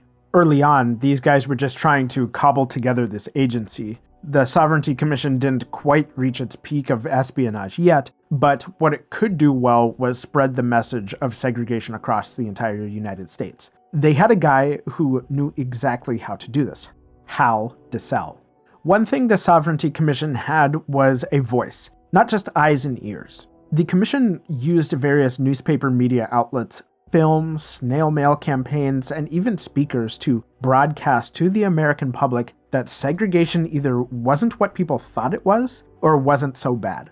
Maybe most perplexing to you would be that the Sovereignty Commission recruited a number of prominent Black community members to promote the same message, and that's not even yet discussing the number of Black Commission informants around Mississippi. Black community members such as Reverend Harry Harrison Humes, who was the pastor of the New Hope Baptist Church and published a weekly newspaper called the Delta Leader. DeSalle said Humes was, quote, a Negro leader on our side. Humes said, quote, segregation has proven that the Negroes in the South have done a fine job in making themselves secure by building his society and an economic strength, end quote. The Sovereignty Commission would end up making much use of Humes as a regular paid informant. Another Black community member was Percy Green, editor of the paper called the Jackson Advocate. Apparently, other Blacks in the community found Green to be somewhat of an Uncle Tom, which is a rude way of saying a Black guy who sucks up to white people in this context. Others pointed to Green's tendency, more times than not, to report on social and economic progress Black Mississippians made despite segregation. He'd speak out against what he saw as outside agitators, such as, in his view, Dr. Martin Luther King Jr. So the Sovereignty Commission saw him as an asset. Green received about 17 different payments totaling $3,230 or nearly $35,000 in today's currency for his contributions. The Sovereignty Commission's public relations efforts weren't just targeted at the North and garnering Northern sympathizers for segregation. The Commission also sought to assist other Southern states in preserving their sovereignty from the federal government. A two-day convention of the Southern states gathered in New Orleans in September of 1956. Mississippi was represented by DeSalle and Nay Gore, and the goal was to coordinate a united approach to segregations. In the summer of 1956, the Sovereignty Commission and, by extension, Governor Coleman nearly ran the ship aground. What happened was that Coleman's administration negotiated amongst themselves whether or not to donate a piece of land to the federal government. Considering the context we've discussed about this time and place, it shouldn't come as a surprise that the state government wasn't exactly jazzed about inviting the federal government into the state in the first place. If encroachment by the feds is like trespassing, then donating land is like telling the trespassers to just park on the front lawn. The federal government planned to build a Veterans Affairs hospital on the land. Cool, right? Well, for the Mississippi state government, it wouldn't be. For the little detail that, and you may want to sit down for this, I was shocked and appalled when I first read this. The VA hospital was going to be integrated. I know, I couldn't believe the nerve of them either. Kidding, of course. But now that I'm thinking about it, how were military bases done in Mississippi during this time? Were they integrated? That makes sense, right? Because it's federal land. Once word got out about an integrated hospital, people who supported segregation were pissed. And it felt to them like neither the Sovereignty Commission nor Governor Coleman were going to keep their promises. Remember Coleman's inauguration address? Quote, I say to this audience that I have not the slightest fear that 4 years hence, when my successor stands on this same spot to assume his official oath, the separation of the races in Mississippi will be left intact. In a commission meeting held in September of 1956, Coleman expressed that he was in favor of the hospital, and Lieutenant Governor Garton agreed. Both Coleman and Garton were sympathetic to the fact that the U.S. Armed Forces had been desegregated since 1948, when President Truman signed Executive Order 9981. To them, a VA hospital should be no different.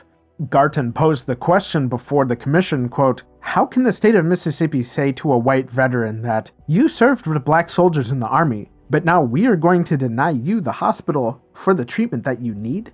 Not everyone was happy with the idea, like House Speaker Sillars, who thought the VA hospital was a slippery slope to Mississippi becoming an integrated state. To that effect, there were those in the legislature who wanted to abolish the commission this short in their mission, because it was seen as a public relations group operating on the public dime. Time for the commission to get serious about its mission. Going into 1959, the commission first set out to identify potential targets. When you're in charge of preserving something, you also need to defend against forces that seek to break it. The commission needed to know its enemies and know them well. First, they would identify all NAACP chapters in the state. From there, they would identify potentially problematic black agitators and fan out into all of Mississippi's counties.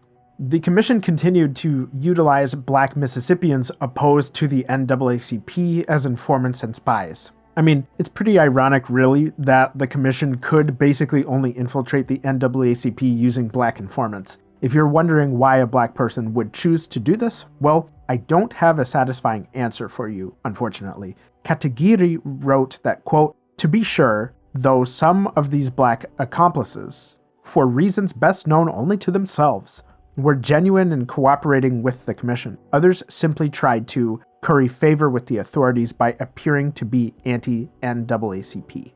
The commission identified groups within the black community that would be a good fit for an alliance.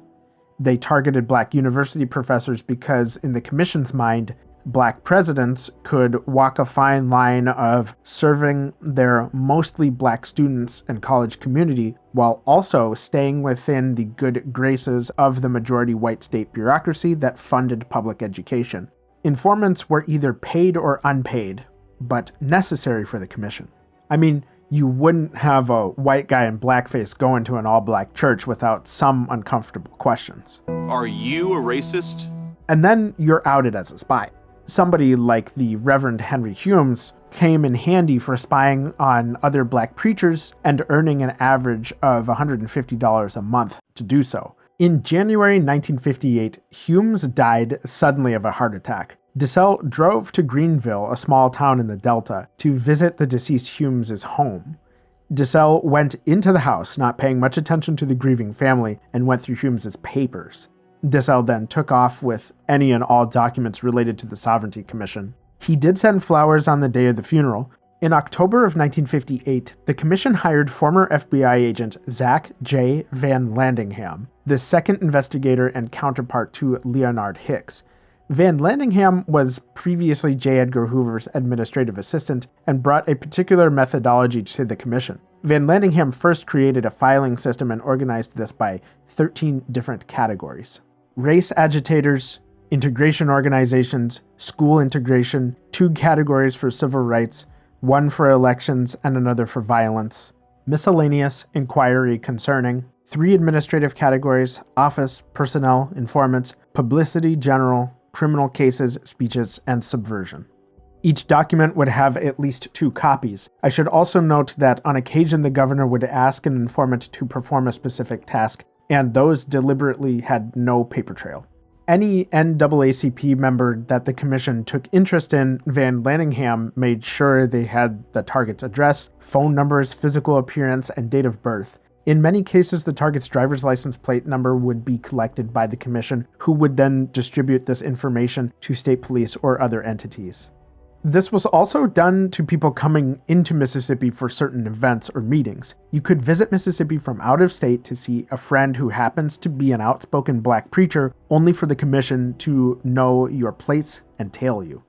In 1959, the gubernatorial race saw Democratic Party candidate Ross Barnett beat his 2 rivals, which included Lieutenant Governor Garton securing his spot as Mississippi's 53rd governor. Barnett came from a small farming community in Leake County, where the town of Carthage is located, about 50 miles or 80 kilometers northeast of Jackson. He went to public school and University of Mississippi. He was the principal of Pontotoc High School for about 2 years before returning to University of Mississippi for law school. After graduating, Barnett moved to Jackson to start practicing as an attorney in 1926, and eventually became senior partner at his firm. People said that Barnett had a kind of flamboyance to him, but could also be dead serious when necessary. It said that people often gravitated to him because of his energy. On January 19, 1960, Barnett took his oath of office and swore to maintain segregation. Along with becoming the governor, Barnett also became a member of the Sovereignty Commission. The legislature was much more generous in their appropriation of the commission's work. They appropriated $350,000, or almost $4 million in today's currency, and the commission continued on their biennium fiscal cycle, with their budget to be renewed midway through 1962. Some new officers were appointed to the commission, like the new Lieutenant Governor, Paul Johnson, but a few others retained their posts, like House Speaker Sillars. Barnett chose a new director named Albert Jones. Jones had an extensive law enforcement background as deputy sheriff in Hinds County before joining the Army in 1943. After World War II ended, Jones returned to Hinds County and became sheriff in 1947. Barnett also chose a new public relations director named Earl Johnston Jr., replacing Hal DeSalle.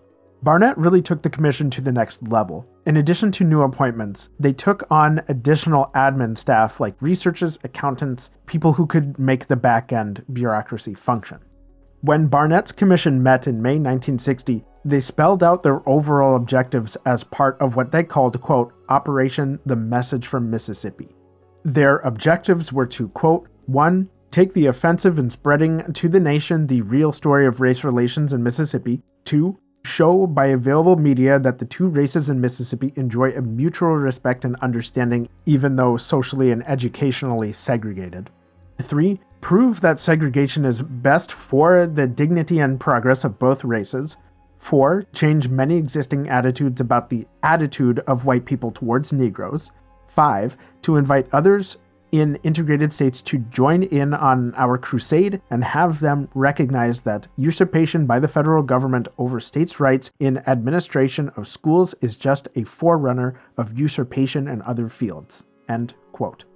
It was Public Relations Director Johnston's job to sell Mississippi to the American people. Here's a clip of Johnston describing his job. My job was to gather information about any people or any groups that had planned in any way marches or demonstrations or even seizures of property, so I could refer that information to the people who would want to know about it. He suggested the commission mail pamphlets all over the northern states to hear what he called the Mississippi Message. In June 1960, Johnston approved the creation of a 27-minute film titled The Message from Mississippi, which would show the coexistence and harmony between the races. They also considered buying 30 seconds to a minute of airtime on television with a statement from Governor Barnett, but that was deemed too expensive.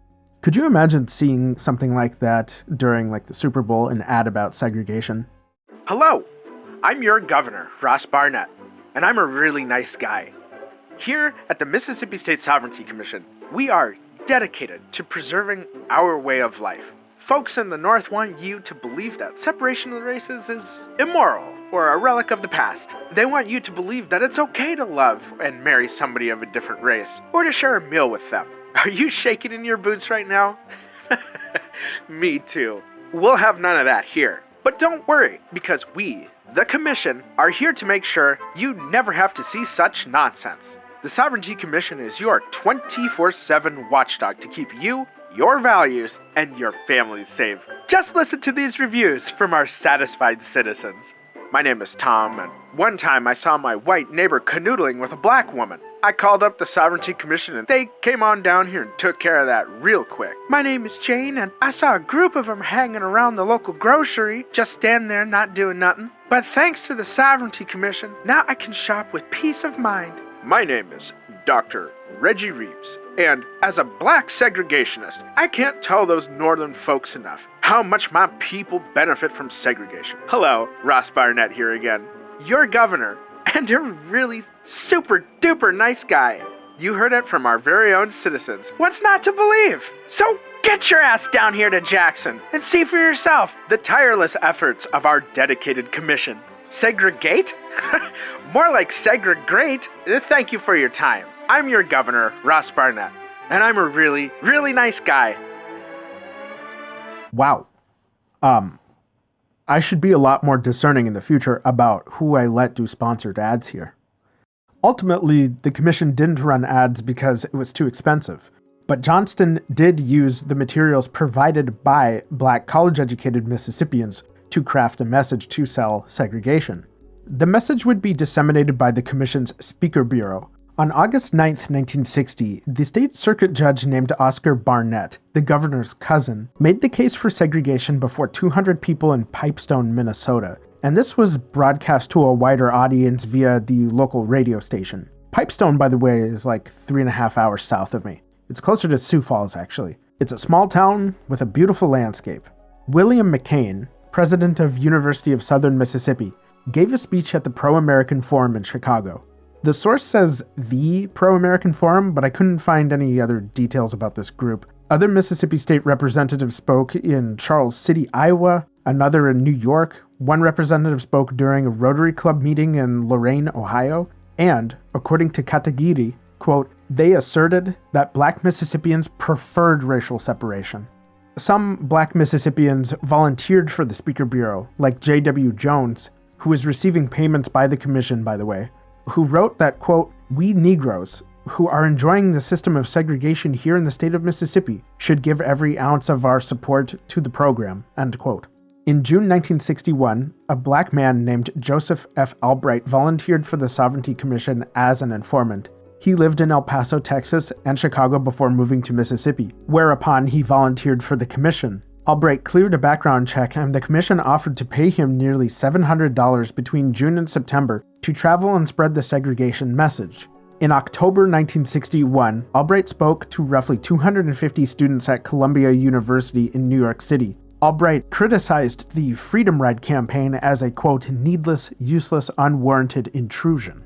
The students at Columbia weren't exactly receptive to this message. They thought his speeches were written by white people when, in fact, Albright wrote his own speeches, and Johnston approved them. In total, the Speaker Bureau presented in Illinois, Minnesota, Iowa, Massachusetts, Michigan, Missouri, Nebraska, New York, Ohio, Pennsylvania, and Wisconsin. The commission targeted a few of these states more than once. Increasingly, the issue of desegregation and external threats from the Cold War became conflated. Katagiri said, quote, only after the Brown decision and the demise of Senator Joseph R. McCarthy's influence, both of which occurred in the same spring of 1954, did many Southern politicians and officials fully begin to merge the Cold War consensus with the segregationist cause into a particular ideology. Edwin King, one of Mississippi's prominent black civil rights leaders, said, quote, to the whites, anybody who wanted change had to be a communist. And of course, the politicians who might have known better used that. In addition, the fact that the majority of the state's civil rights crusaders were born and bred Mississippians mattered very little to the state's white politicians and officials because they almost unquestionably presumed that any racial troubles in Mississippi were created by outsiders, end quote. Desegregation tied to communism gave the Sovereignty Commission reason to kick things into high gear. Files upon files were collected on Mississippians, over 230 investigations across all of her 82 counties. Using its well-tested media arm, the commission provided information about the dangers of communism to the public. From the commission's perspective, communism was the perfect fear vessel of which to attach civil rights. We discussed KGB infiltration of the United States a couple years ago on Secret Police, so let's briefly revisit this.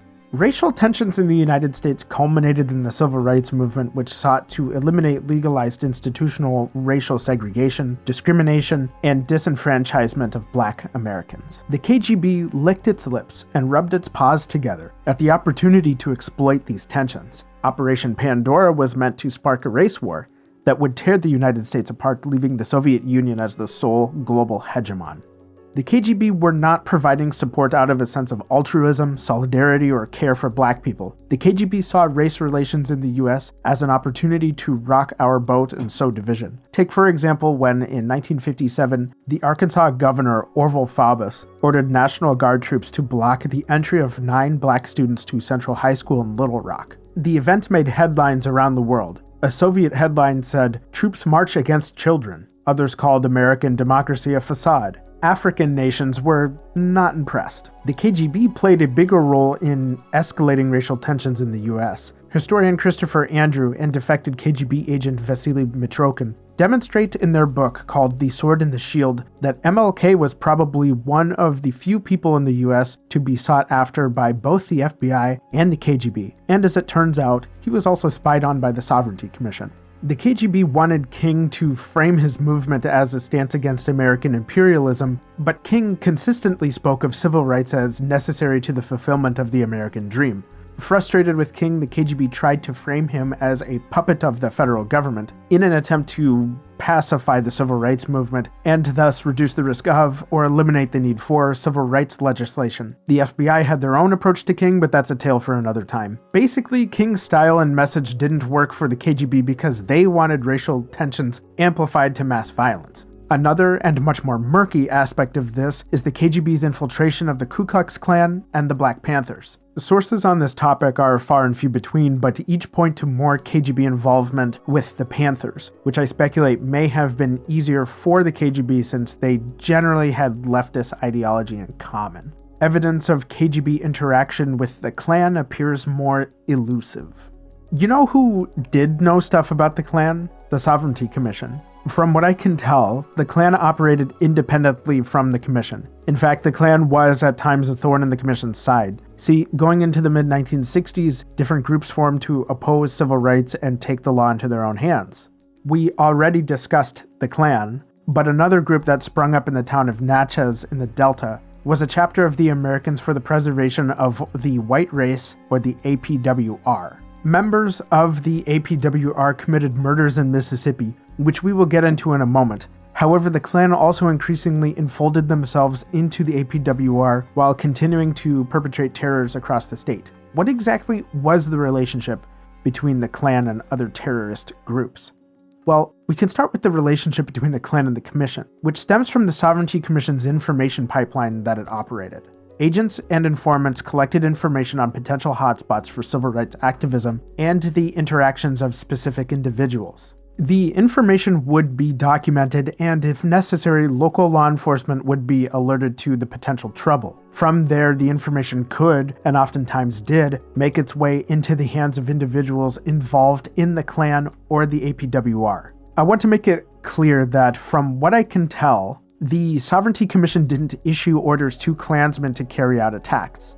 Instead, the Commission allowed violence to happen when it could have been prevented, since the Klan was a way the Commission could exercise intimidation and violence without getting their hands dirty. Some individuals did find this out in the most tragic and unfortunate way possible, and I actually want to start with the murder of Emmett Till, because when I first got into this topic, I wanted to know if there was any connection between Emmett Till, or more likely the people that murdered him, and the Sovereignty Commission. According to an FBI summary, Emmett Till was 14 years old when, in the summer of 1955, he left his home in Chicago to visit family in Money, Mississippi. Money is a small town in the Delta about 94 miles, or roughly 150 kilometers north of Jackson. One day, Emmett was at a general store owned by Roy and Carolyn Bryant. A bystander in the store heard or saw Emmett whistle at Mrs. Bryant.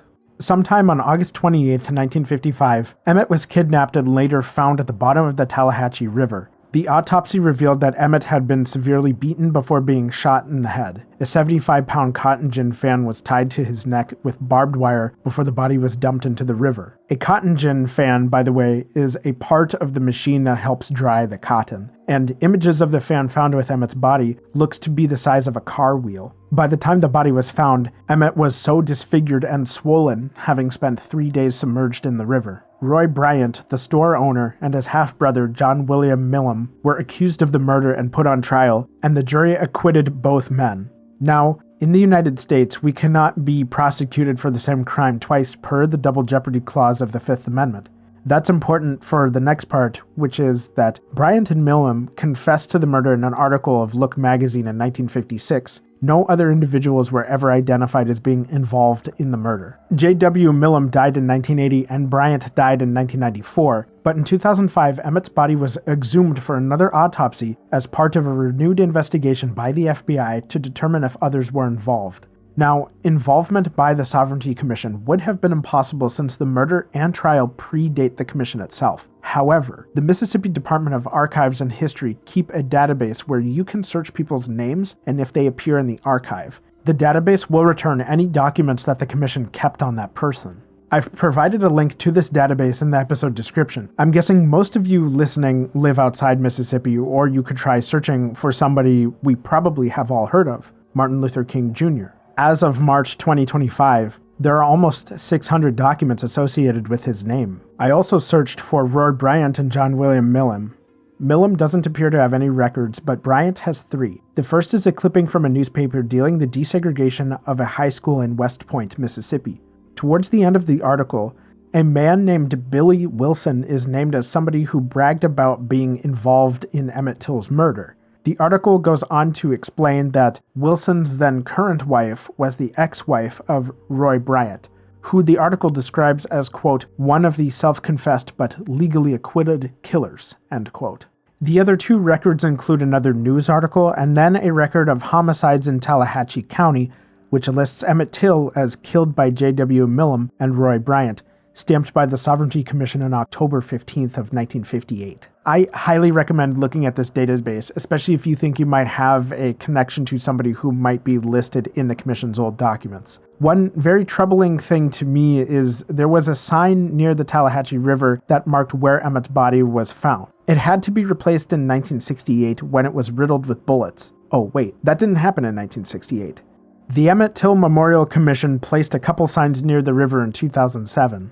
One sign was stolen in 2008. They've been shot at, vandalized, and replaced multiple times. And these signs aren't along trafficked roads. You have to go out of your way to find the markers. One of the signs was so riddled with bullets that it was replaced by a similar sign that's much heavier and made of steel in 2021. Though the Sovereignty Commission had no involvement in the Emmett Till case, there are plenty of other examples of the power that the Commission wielded over Mississippians. In 1960, the Sovereignty Commission caught word of a plan to desegregate the beaches in Biloxi. One of the people leading this campaign was a black physician named Dr. Gilbert Mason. Dr. Mason grew up in Mississippi. He went to University of Tennessee, then Howard for medical school, and did an internship in Missouri. According to an interview with Dr. Mason himself, he said that when he arrived in Biloxi, he noticed that there were never any black people at the beach. When he asked the locals about this, they told him that blacks were insulted anytime they set foot in the sand. Dr. Mason felt like he needed to change this. However, when the Sovereignty Commission found out about this, they sent former FBI agent Zach Van Landingham to Biloxi to confront Dr. Mason. Van Landingham asked Mason, how much of the beach do you want and why? Mason responded with, quote, every damn inch of it. It was clear to Van Landingham that Mason wasn't going to back down. In the following days and weeks, the Sovereignty Commission went on the offensive against Dr. Mason. The Commission flexed its media savvy. Newspapers floated rumors that called into question Dr. Mason's character and his medical practice. Stories that drew sympathy for civil rights went unpublished. Dr. Mason does appear in the Commission archives. I'll read part of one of the newspapers and one of the documents. The article says, quote, racial violence flares in Biloxi's Gulf Beach. Whites Negroes clash over swimming rights. Racial tensions mounted Sunday night in this Gulf Coast resort after officers arrested 3 Negroes fighting with whites in battles stemming from Negro invasions of the all-white beachfront. One of those arrested was Dr. Gilbert Mason, a Negro physician who attempted to break the color barrier last week in Biloxi by swimming at the segregated beach. Mason was charged Sunday with fighting and disrupting traffic. His arrest came after a crowd of Negroes estimated at 400 and 500 assembled in front of his house, end quote. Here's part of the report on the matter. Quote, May 4th, 1960, memo to file 54, from Zach J. Van Landingham. Subject, beach integration, Harrison County, Mississippi. At approximately 1:30 p.m. on April the 28th, 1960, Dr. Felix Dunn, Negro head of the NAACP, Harris County, Mississippi, together with his white attorney, Mr. Knox Walker, and Mr. Knapp Cassabry, appeared in the office of the State Sovereignty Commission and wanted to have a conference with Bob Thomas and the writer with reference to the recent race riot at Biloxi, Mississippi, and to explore the possibility of resolving the tense racial situation along the Mississippi Gulf Coast brought on by Negroes attempting to swim and use the beaches. In the beginning, I explained to those present the purpose of this Sovereignty Commission in attempting to resolve any racial difficulties which appeared in the state. I pointed out that there was no reason for any attempted discussion of integration on the beaches, as any integration attempted in the state of Mississippi was contrary to the laws of this state, end quote. Dr. Mason received threats from the Klan, but he persisted. On April the 24th, 1960, Mason led a group of black people to wade in the water. The commission knew prior to the event that the Biloxi police would do nothing. According to Dr. Mason, when they arrived at the beach, there was a mob of white people, some armed with chains, baseball bats, and pipes. A violent confrontation ensued. 3 years later, Mason did the same thing, leading a group of people into the water, and he was arrested. After years of legal battles, the Fifth Circuit Court of Appeals found that public beaches had to be desegregated. Dr. Mason 1, Sovereignty Commission 0, and they ate the L, but others wouldn't be so lucky.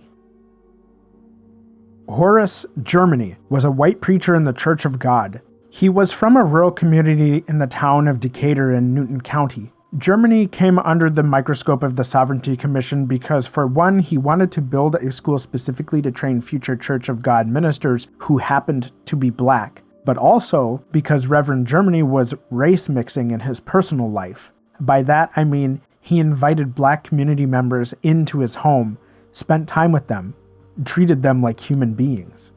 The commission started their investigation into Germany in 1956. Yes, his last name is Germany, as confirmed by at least 45 documents the commission kept on him. Several documents show their concern of Germany's friendliness towards black community members. One commission document, authored by investigator Andy Hopkins, details his trip from Jackson to meet with sheriffs from various counties and his investigation of Reverend Germany and others. The commission knew Germany was inviting people he quote-unquote wasn't supposed to into his home.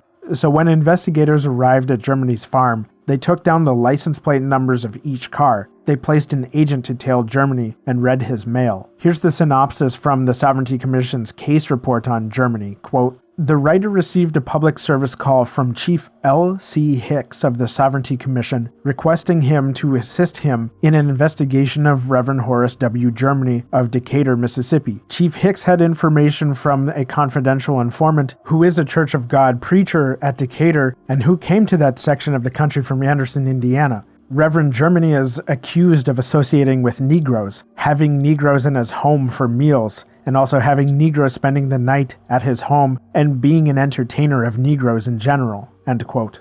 According to Ruth Hulliford, Reverend Germany's daughter, her father was confronted by the state attorney general who told Germany straight up that if he didn't leave Mississippi, he'd be killed. They didn't leave the state, and several weeks later, while Germany was in town, roughly 20 men approached the Reverend with clubs and guns. They beat the ever-loving crap out of the Reverend, enough to put him in the hospital, but he was alive.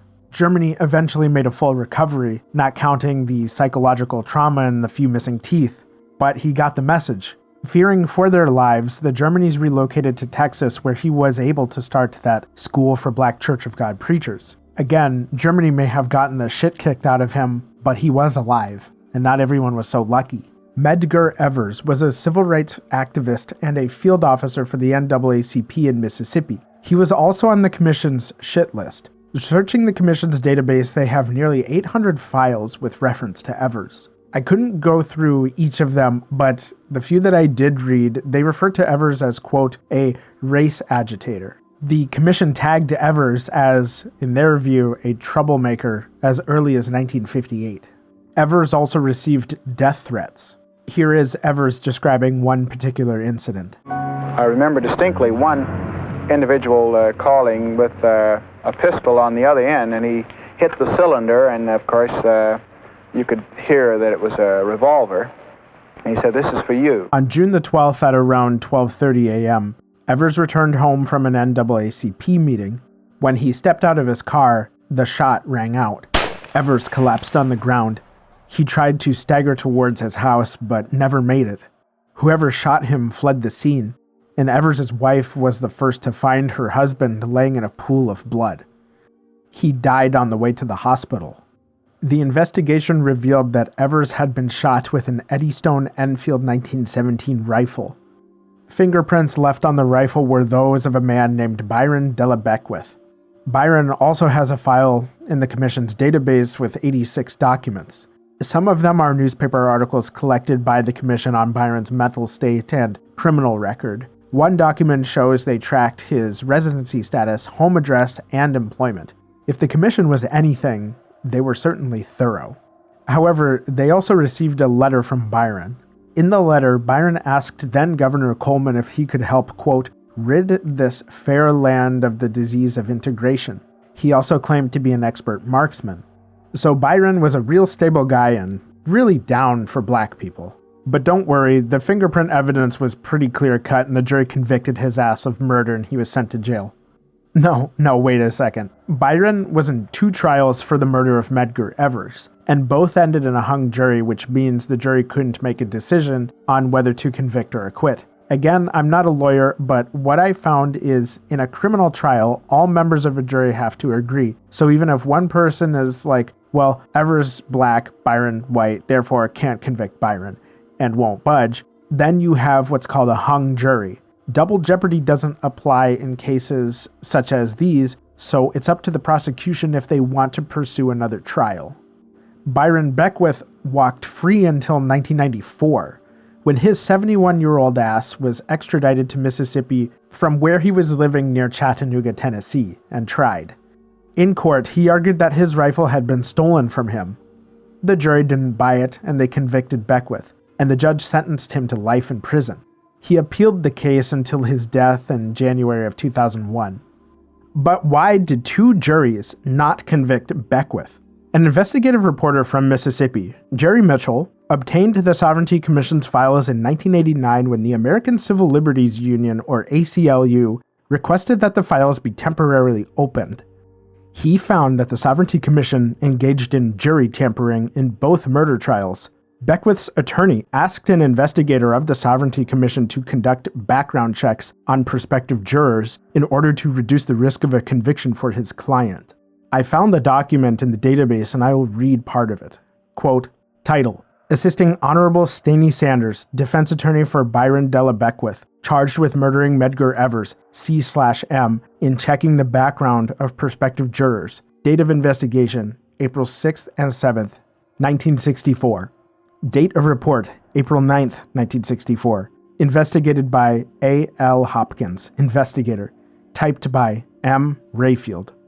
On April the 6th, 1964, Honorable Staney Sanders contacted me to ascertain if Durwal L. Hopkins, a prospective juror in the Beckwith case, was related to me. I advised him that I thought he was a distant cousin, but I would check to be sure. I investigated and found that he was a distant relative, and from what I knew of his family background, I felt that he would be a fair, impartial, good juror. At the time Mr. Sanders was informed of this, I agreed to assist him in checking other prospective jurors. Mr. Sanders furnished me a list of 11 names to be checked. I showed this list to Director Earl Johnston of the Sovereignty Commission and informed him of Mr. Sanders' request. Director Johnston approved this and instructed me to proceed with the investigation. End quote. So here's one of the jurors' profiles. Quote, John T. Hester, analyst for the State Highway Department and formerly lived in Jones County. Has a good reputation with people that work with him. Would probably be a fair and impartial juror. End quote. Some of these just have a name and occupation followed by no further information. Beckwith was tried for that third time in 1994 because of this uncovered jury tampering. In June 1964, several thousand people, mostly upper-middle-class white students from northern colleges, traveled to Mississippi as part of a civil rights campaign called Freedom Summer. The idea was to help black Mississippians register to vote. In the wake of this outside activity, the Mount Zion Methodist Church in Neshoba County was burned down, probably by Klan members, since the church was the center of a school for young black Mississippians. One of the activists who traveled to Mississippi for Freedom Summer was a 24-year-old man named Michael Schwerner. Michael put the active in activist. He was originally from New York and, according to the FBI, was deeply involved in boycotting businesses that were biased towards blacks and helped his black community members to vote. From what I can tell, Michael was an impassioned organizer, so when the chance to help black Mississippians arose, he took it. However, Michael heard about the Mount Zion Church being burned down. For some reason, Michael and two others, fellow New Yorker and civil rights activist Andrew Goodman and black Mississippi local James Chaney, decided to drive to the town of Philadelphia, Mississippi, yes, there's a Philadelphia, Mississippi, to investigate the church for themselves. On the drive to the church, the three men were stopped by a sheriff's deputy named Cecil Price. But here's the thing. Price knew exactly who these three men were because the Sovereignty Commission tipped off the local police department. And how did that happen? Well, according to an old History Channel documentary, and comparing that information to the Commission's records, an agent identified only as Operator Number 79 infiltrated the office space in Jackson that Freedom Summer organizers rented. The operator stole application documents and photographs of some of the incoming attendees. Among the stolen materials was Michael's information. The Sovereignty Commission knew his physical appearance, age, make and model of car, license plate, you name it. The commission provided that information to the Meridian Police Department, and then the info was passed to the Klan. After the deputy identified the three men, he informed Klansman Edgar Ray Killen that Michael, codenamed Goatee, was in custody. Price brought the boys to the county jail and held them long enough for Killen and a group of Klansmen to arrive. Price let Michael, Andrew, and James leave, but they ended up in a car chase with the arriving Klansmen. The Klan forced the boys' car into the side of the road. Delmer Dennis, former Klan member turned FBI informant, described what happened next. One Klan member reached into the car and pulled first Michael Swerner by the collar, and he said, "You're that nigger-loving SOB." Andrew Goodman was also shot and killed. James Chaney tried to escape. He was probably terrified seeing Michael and Andrew shot in cold blood, probably fiddling with the door handle with sweaty palms. The cold specter of being chased, brushing the back of his neck, blood cascading through his body. James egressed the car, but the Klansmen caught him. They beat him before he too was shot. One account claimed that the Klansmen sliced off his penis before killing him. Klansman Edgar Ray Killen has 9 documents on him in the Sovcom database. They're all newspaper clippings of Killen's charges in this case and his trouble with the FBI. For the whole country, especially their families, it seemed like the men had just vanished into thin air. It turned into a media storm across the United States and the world. Then President Lyndon B. Johnson ordered an investigation to find their remains. Investigators found the burned-out wreckage of the 1963 Ford Fairlane station wagon that they used to drive to Philadelphia. The Sovereignty Commission took a different approach to handling the situation. One of the commission's investigators examined the burned station wagon, and knowing those guys had just disappeared, the commission concluded that the whole thing was staged, despite laying the trap in the first place. Some in the public bought the commission's hoax narrative. Well, I believe it's a big publicity hoax, but if they're dead, I feel like they asked for it. Careful with her. She wants to speak to your manager. There are at least 120 documents related to Michael Schwerner. One of those documents says, quote, "The people in Philadelphia are extremely upset over this matter. Most of the businessmen and good citizens still believe that this is a hoax perpetrated by the missing parties. Other citizens believe that it was a hoax to start with, but are beginning to fear that these subjects have met with foul play." End quote. Finally, after 44 days since their disappearance, the bodies of Michael, Andrew, and James were discovered buried 14 feet below an earthen dam on a farm. Hard to fake that. It took a tip from an informant to locate them. It turned out that immediately after the disappearance, Delmer Dennis, remember the former Klan turned FBI agent, got word from a Klan associate that everyone should lay low for a while. It also turned out that Neshoba County Sheriff Lawrence A. Rainey was filmed attending a Klan rally. I'll read part of a Sovcom document on Sheriff Rainey, quote, title, "Official Visit to Elected Sheriffs in Leake, Neshoba, Kemper, Noxubee, Winston, Yazoo, Sharkey, Humphreys, Issaquena, and Washington counties, whose terms of office begin in 1964 through 1968. Investigated by Virgil Downing, investigator.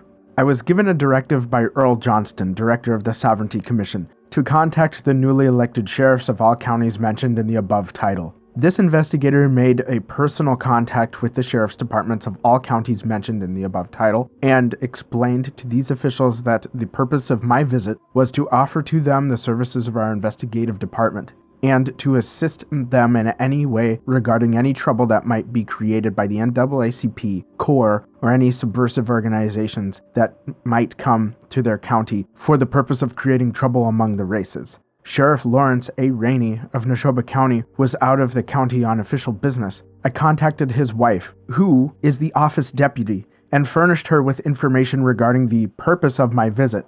Mrs. Rainey stated that she greatly appreciated our interest and assured me that should any trouble ever develop in Neshoba County, that she was sure her husband would notify this commission at once. She also stated that she would be very glad to convey to her husband the information I furnished her regarding any trouble that might develop in their county. End quote. The situation with the murders of Michael, Andrew, and James garnered the attention of Dr. Martin Luther King Jr., who visited Neshoba County. and here's what he had to say. In this county, Andrew Goodman, James Chaney, and Michael Swerner were brutally murdered. And I believe in my heart that the murderers are somewhere around me at this moment. Okay, I know this is a serious topic, but what's kind of funny about this particular clip is the camera is on the sheriff, pretty sure it's Lawrence Rainey himself, and he's standing, I don't know, maybe like 10 feet behind King. There's an older gentleman standing right next to the sheriff, and right after King says, "I believe the murderers are around me at this moment," the old guy immediately shoots a glance at the sheriff. I mean, I guess he could have done that for like a number of reasons, but I just thought it was funny. And to be clear, this isn't to shit on the good, hardworking sheriffs in this country at all. I actually did a ride along with a Kittitas County Sheriff's deputy in college, and let me tell you, I will always remember that experience. This is to shit on specifically the people involved in the deaths of these 3 civil rights activists in 1964. As the History Channel documentary put it, quote, "The commission may have not pulled the trigger, but many researchers believe they had loaded the gun," end quote. I think that's a perfect way to describe the commission's modus operandi. Director Johnston did acknowledge in the History Channel doc that those people who arrived in Mississippi were briefed about what could possibly happen to them. You know, the risk of imprisonment, bodily harm, or death, and they all went to Mississippi anyway. That doesn't make what happened okay by any means. It does mean that they were informed of the risks. Cecil Price, Lawrence Rainey, and several Klansmen were arrested on federal charges, but only the Klansmen were convicted on conspiracy charges, and each served 6 months in prison. One of those Klansmen was a guy named Samuel Bowers, who was an Imperial wizard and co-founded the particular chapter of the Klan in that area. The Sovcom database has 3 documents on him, all newspaper clips regarding his trial. Bowers was convicted of a different murder in 1998 because he admitted to an FBI informant of jury tampering, and he died in 2006 in Mississippi State Penitentiary. According to the FBI, Edgar Killen walked free because, get this, quote, "a lone juror couldn't bring herself to convict a Baptist preacher," end quote. Because Killen, in addition to working in a sawmill, was also a part-time Baptist preacher. Anybody could be affected by the Sovereignty Commission. Teachers, public servants, preachers, doctors, lawyers, even mothers, if the circumstances were right. Such as the case with Mabel Worsham, who'd given birth to mixed children. To the Sovereignty Commission, a woman becoming pregnant with a black man's child was the depths of racial sin. A commission document on Mabel Worsham reads, quote, title, Grenada County, investigated by Tom Scarborough, investigator. Agreeable to orders from Director Johnston to check with Mr. Proby in Grenada County, Mississippi, with reference to a white woman giving birth to a Negro child. I went to Grenada from March 31st and April 1st of 1964. Upon my arrival there, I checked with Mr. Proby. After Mr. Proby discussed the matter with me pertaining to the Negro and white female subject, I called Mr. Brad Dye, Sr., who met with us at a coffee shop and filled in more details on the subject. Mr. Dye stated that he was representing Mr. Lee Worsham in a child custody suit which involved his ex-wife, whose name is Mabel Worsham, age 38, over the custody of 2 boys, ages 10 and 12. He stated that Lee Worsham and Mabel Worsham were divorced, and that Mabel Worsham had been awarded custody of the 2 children, and that according to his information, Mabel Worsham had been having an affair with a Negro by the name of Harvey Lee Harris, age 31, who is employed at the Monte Cristo Motel. Mr. Dye and Mr. Proby stated that the whole town of Grenada was very much stirred up about this alleged relationship between Mrs. Worsham and Harvey Lee Harris, end quote. The document on Mabel Worsham is 7 pages long and pretty creepy. The county sheriff and the Sovcom investigator questioned Mabel about her relationship with Harris, if her birth of a black child was a rumor meant to wreck her reputation, and whether she would be willing to give the child away. At one point during their investigation, they inspected the baby's nails, skin color, and hair. The investigator stated, quote, after viewing the child, I had a weak feeling in the pit of my stomach, and the sheriff expressed himself likewise. We both agreed we were not qualified to say it was a part Negro child, but we could say it was not 100% Caucasian, end quote. The child was eventually taken from her. In January of 1964, Paul Burnley Johnston Jr. was elected as governor of Mississippi. The Sovereignty Commission continued its focus on media campaigns and changing hearts and minds about segregation. When the Civil Rights Act was passed in July of 1964, the commission floated the idea of setting up an office directly in Washington, D.C., sort of like a lobbying group, to promote its viewpoint. The commission also continued to make small payments to black individuals and organizations sympathetic to segregation. For the commission, though, the writing was on the wall. Governor Johnson went 2 years into his office without calling a meeting of SOVCOM, and they received a very much reduced budget of $200,000. The governor was required to formally activate the commission in order for it to receive funds, which he did on August the 8th of 1966, but the governor did not attend the meeting. The commission continued its watchdog work, investigating individuals and circumventing the Civil Rights Act. The Klan continued to terrorize the population and commit violence. A new governor, John Bell Williams, was elected in 1968. Unlike his predecessor, Williams regularly attended meetings and steered the commission into the direction of being more of an investigative body than a PR firm. Governor Williams appointed William Webb Burke, another former FBI agent, as director in 1968, and never appointed anybody as public relations director. Director Burke saw the commission as similar to McCarthy's House Un-American Activities Committee, or the FBI. The next governor, William Waller, was elected in 1972. There's a lot of Williams in this story. Governor Waller did activate the commission but didn't attend any meetings. Political expediency would be the Sovereignty Commission's cause of death. Waller vetoed SOVCOM's financial appropriation in 1973. In their last official meeting, the new SOVCOM members elected to seal the files. The files would be kept under lock and key by the Mississippi Secretary of State. Future meetings were planned, but the commission put up their "Sorry, we're closed" sign on June the 30th of 1973. In January 1977, the commission was officially dissolved when the Mississippi legislature voted to abolish the organization and redistribute its assets. The Secretary of State then transferred several locked cabinets, reinforced by metal bands, to the Mississippi Department of Archives and History, more than 130,000 pages of documents. The Archives and History Department placed each cabinet into a vault. At first, the documents were to be sealed until 2027. Honestly, it's a miracle they didn't quietly dispose of these papers. It took several years of legal battles to decide what to do with the records.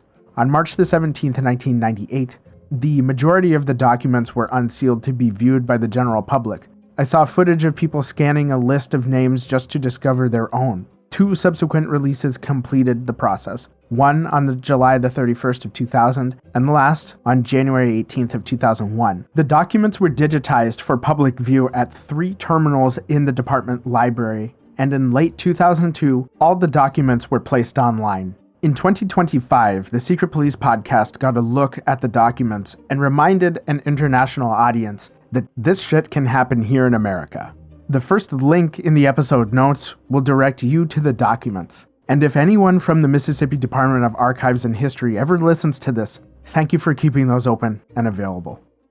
What is Mississippi like today? Again, I've never visited Mississippi, so I have no experiential knowledge. Of the interviews I watched with Mississippians and the one Mississippian I spoke to, the one thing I heard in common is that the education system in Mississippi is suffering. That could be because schools here in the States are usually funded by property taxes, and Mississippi has very low property taxes and low average public school teacher pay. I don't want to linger on this because I'm sure Mississippians are tired of hearing about their state's statistics. In an interview I watched on YouTube, I heard a Mississippian say that for every step that Mississippi takes, it takes 2 steps back. For example, Mississippi had a ballot measure back in 2020 for Initiative 65 and Alternative 65A, which would amend the Mississippi Constitution to allow for medical marijuana use. The campaign was a grassroots movement that collected enough resident signatures for the initiative to appear on the ballot in the November 2020 election. The initiative passed with close to 70% in favor of legal medical marijuana use. However, in May of 2021, the Supreme Court of Mississippi overturned the initiative because the way in which the signatures were collected did not follow state law. Fortunately, the legislature passed and the governor signed a bill allowing for medical marijuana in 2022. But there's other stuff too, like corruption. I got word about Jackson's mayor, as of recording this, Chokwe Antar Lumumba, who was indicted on bribery charges. A New York Times article states, quote, "In the 32-page indictment, prosecutors said that beginning last year, FBI agents assumed the guise of out-of-state developers eager to build a hotel on a long vacant piece of prime property in downtown Jackson. Working with Mr. Owens as a kind of fixer, the developers offered money to Mr. Lumumba and 2 city council members in exchange for their support for the developers' plans," the indictment says. It also accuses Mr. Lumumba of accepting $50,000 in campaign contributions as a bribe. Mr. Banks is accused of requesting $50,000, a security deposit, and a job for a family member in exchange for his support. The scandal is a blow to the city of 150,000 whose mostly black residents have struggled in recent years to obtain even basic city services, end quote. How is today's Mississippi informed by its past? And more relevant to this show, how is Mississippi formed by its experience with the Sovereignty Commission? In my opinion, Mississippi is for sure affected by centuries of enslavement, the Civil War, and its experience with segregation. The Sovereignty Commission only occupied a mere 17 years, more or less, of Mississippi's 175-year history up until 1973, just under 10%. Less if you're counting the years up to the present day. But the commission was significant in that it was an antiquated government's last attempt at sucking in stale oxygen from the past. But you know what? I've heard the people in Mississippi are very generous and polite. They'll help you out if you're broken down on the side of the road. They won't let themselves be defined by the past. And they won't let you tell them how to do that. The most oppressive thing about Mississippi these days is the humidity. In the words of Mississippi native William Faulkner, quote, "To understand the world, you must first understand a place like Mississippi." Let's recap. Christopher Columbus sailed the Atlantic and landed in Hispaniola. Subsequent expeditions by other European explorers ensued. The Spanish, English, and French claimed different regions of North America. The French in particular settled a vast expanse in the Mississippi River basin. Following a British victory in the French-Indian War, the French ceded all her territories in North America. But the new American colonists settled along the coast grew tired of British rule and declared independence. A war for independence followed, and the new United States of America secured her place in the world. Mississippi became a state following a land scandal through the Yazoo Act and the Creek War. The people in this sparsely populated area wanted to be independent from the more populated East, and Mississippi became a state in December 1817. Mississippi, like much of the South, developed an agrarian-based economy via the transatlantic slave trade. Their reliance on slaves to provide almost a quarter of the world's cotton not only satisfied European demand for textiles, but also propped up other industries. The issue of slavery and its parallel growth with U.S. expansion was repeatedly and temporarily resolved by various compromises which allowed newly admitted states to be free or slave. Violence broke out in the Kansas-Nebraska territory. People took it upon themselves to plunder towns and murder pro- or anti-slavery settlers. When Abraham Lincoln was elected president in 1860, it seemed that that was a bridge too far. South Carolina seceded only a few months following Lincoln's election. The other southern states seceded and formed the Confederate States of America and went to battle with the Union. Most of the fighting occurred in the southern states, and as the Union gained the upper hand, fighting was taken to southern cities like Atlanta, Jackson, and Vicksburg. The Confederacy surrendered at Appomattox Courthouse in 1865, and a period of reconstruction followed. In Mississippi, the state government reacted by enacting a series of segregation laws. As the federal government granted more rights and protections to Black Americans, Mississippi's government felt increasingly backed into a corner. After the U.S. Supreme Court ruled that public schools should be integrated, the Mississippi State Sovereignty Commission was created to defy and halt desegregation. The Sovereignty Commission spied on Mississippi residents, other American citizens, and campaigned across the country for segregation. They also investigated incidents of whites and blacks intermixing, whether friendly or romantic, kept tabs on black activities, and employed community members, both black and white, to speak on behalf of the benefits of segregation. The Sovereignty Commission kept a vast quantity of documents on their persons of interest and passed information along to county police departments. Some of their targets fell victim to the Ku Klux Klan. In the end, the commission became increasingly irrelevant and underfunded.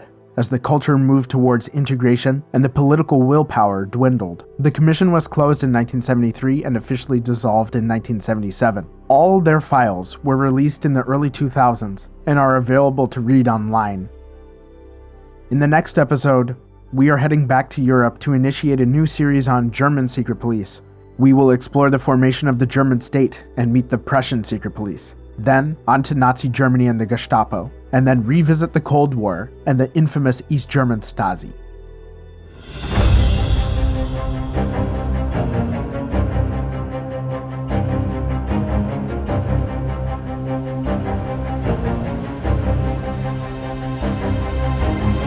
And that, Secret Agents, was the Mississippi State Sovereignty Commission. Thank you so much for listening, especially to the Secret Agents on Patreon. If you enjoyed this episode, please submit a rating, 5 stars, if you think I've earned it. I also accept reviews. If you listen on Spotify, you can comment on each episode. The more interactions and engagement we get across platforms, the more people will find our dark tour of history. Please don't segregate anyone. Please don't go through your neighbor's mail or note the license plates of their guests, because, honestly, that's pretty weird. Please use your brain when you serve on a jury. And please, go check out the Sovcom database. Agents dismissed.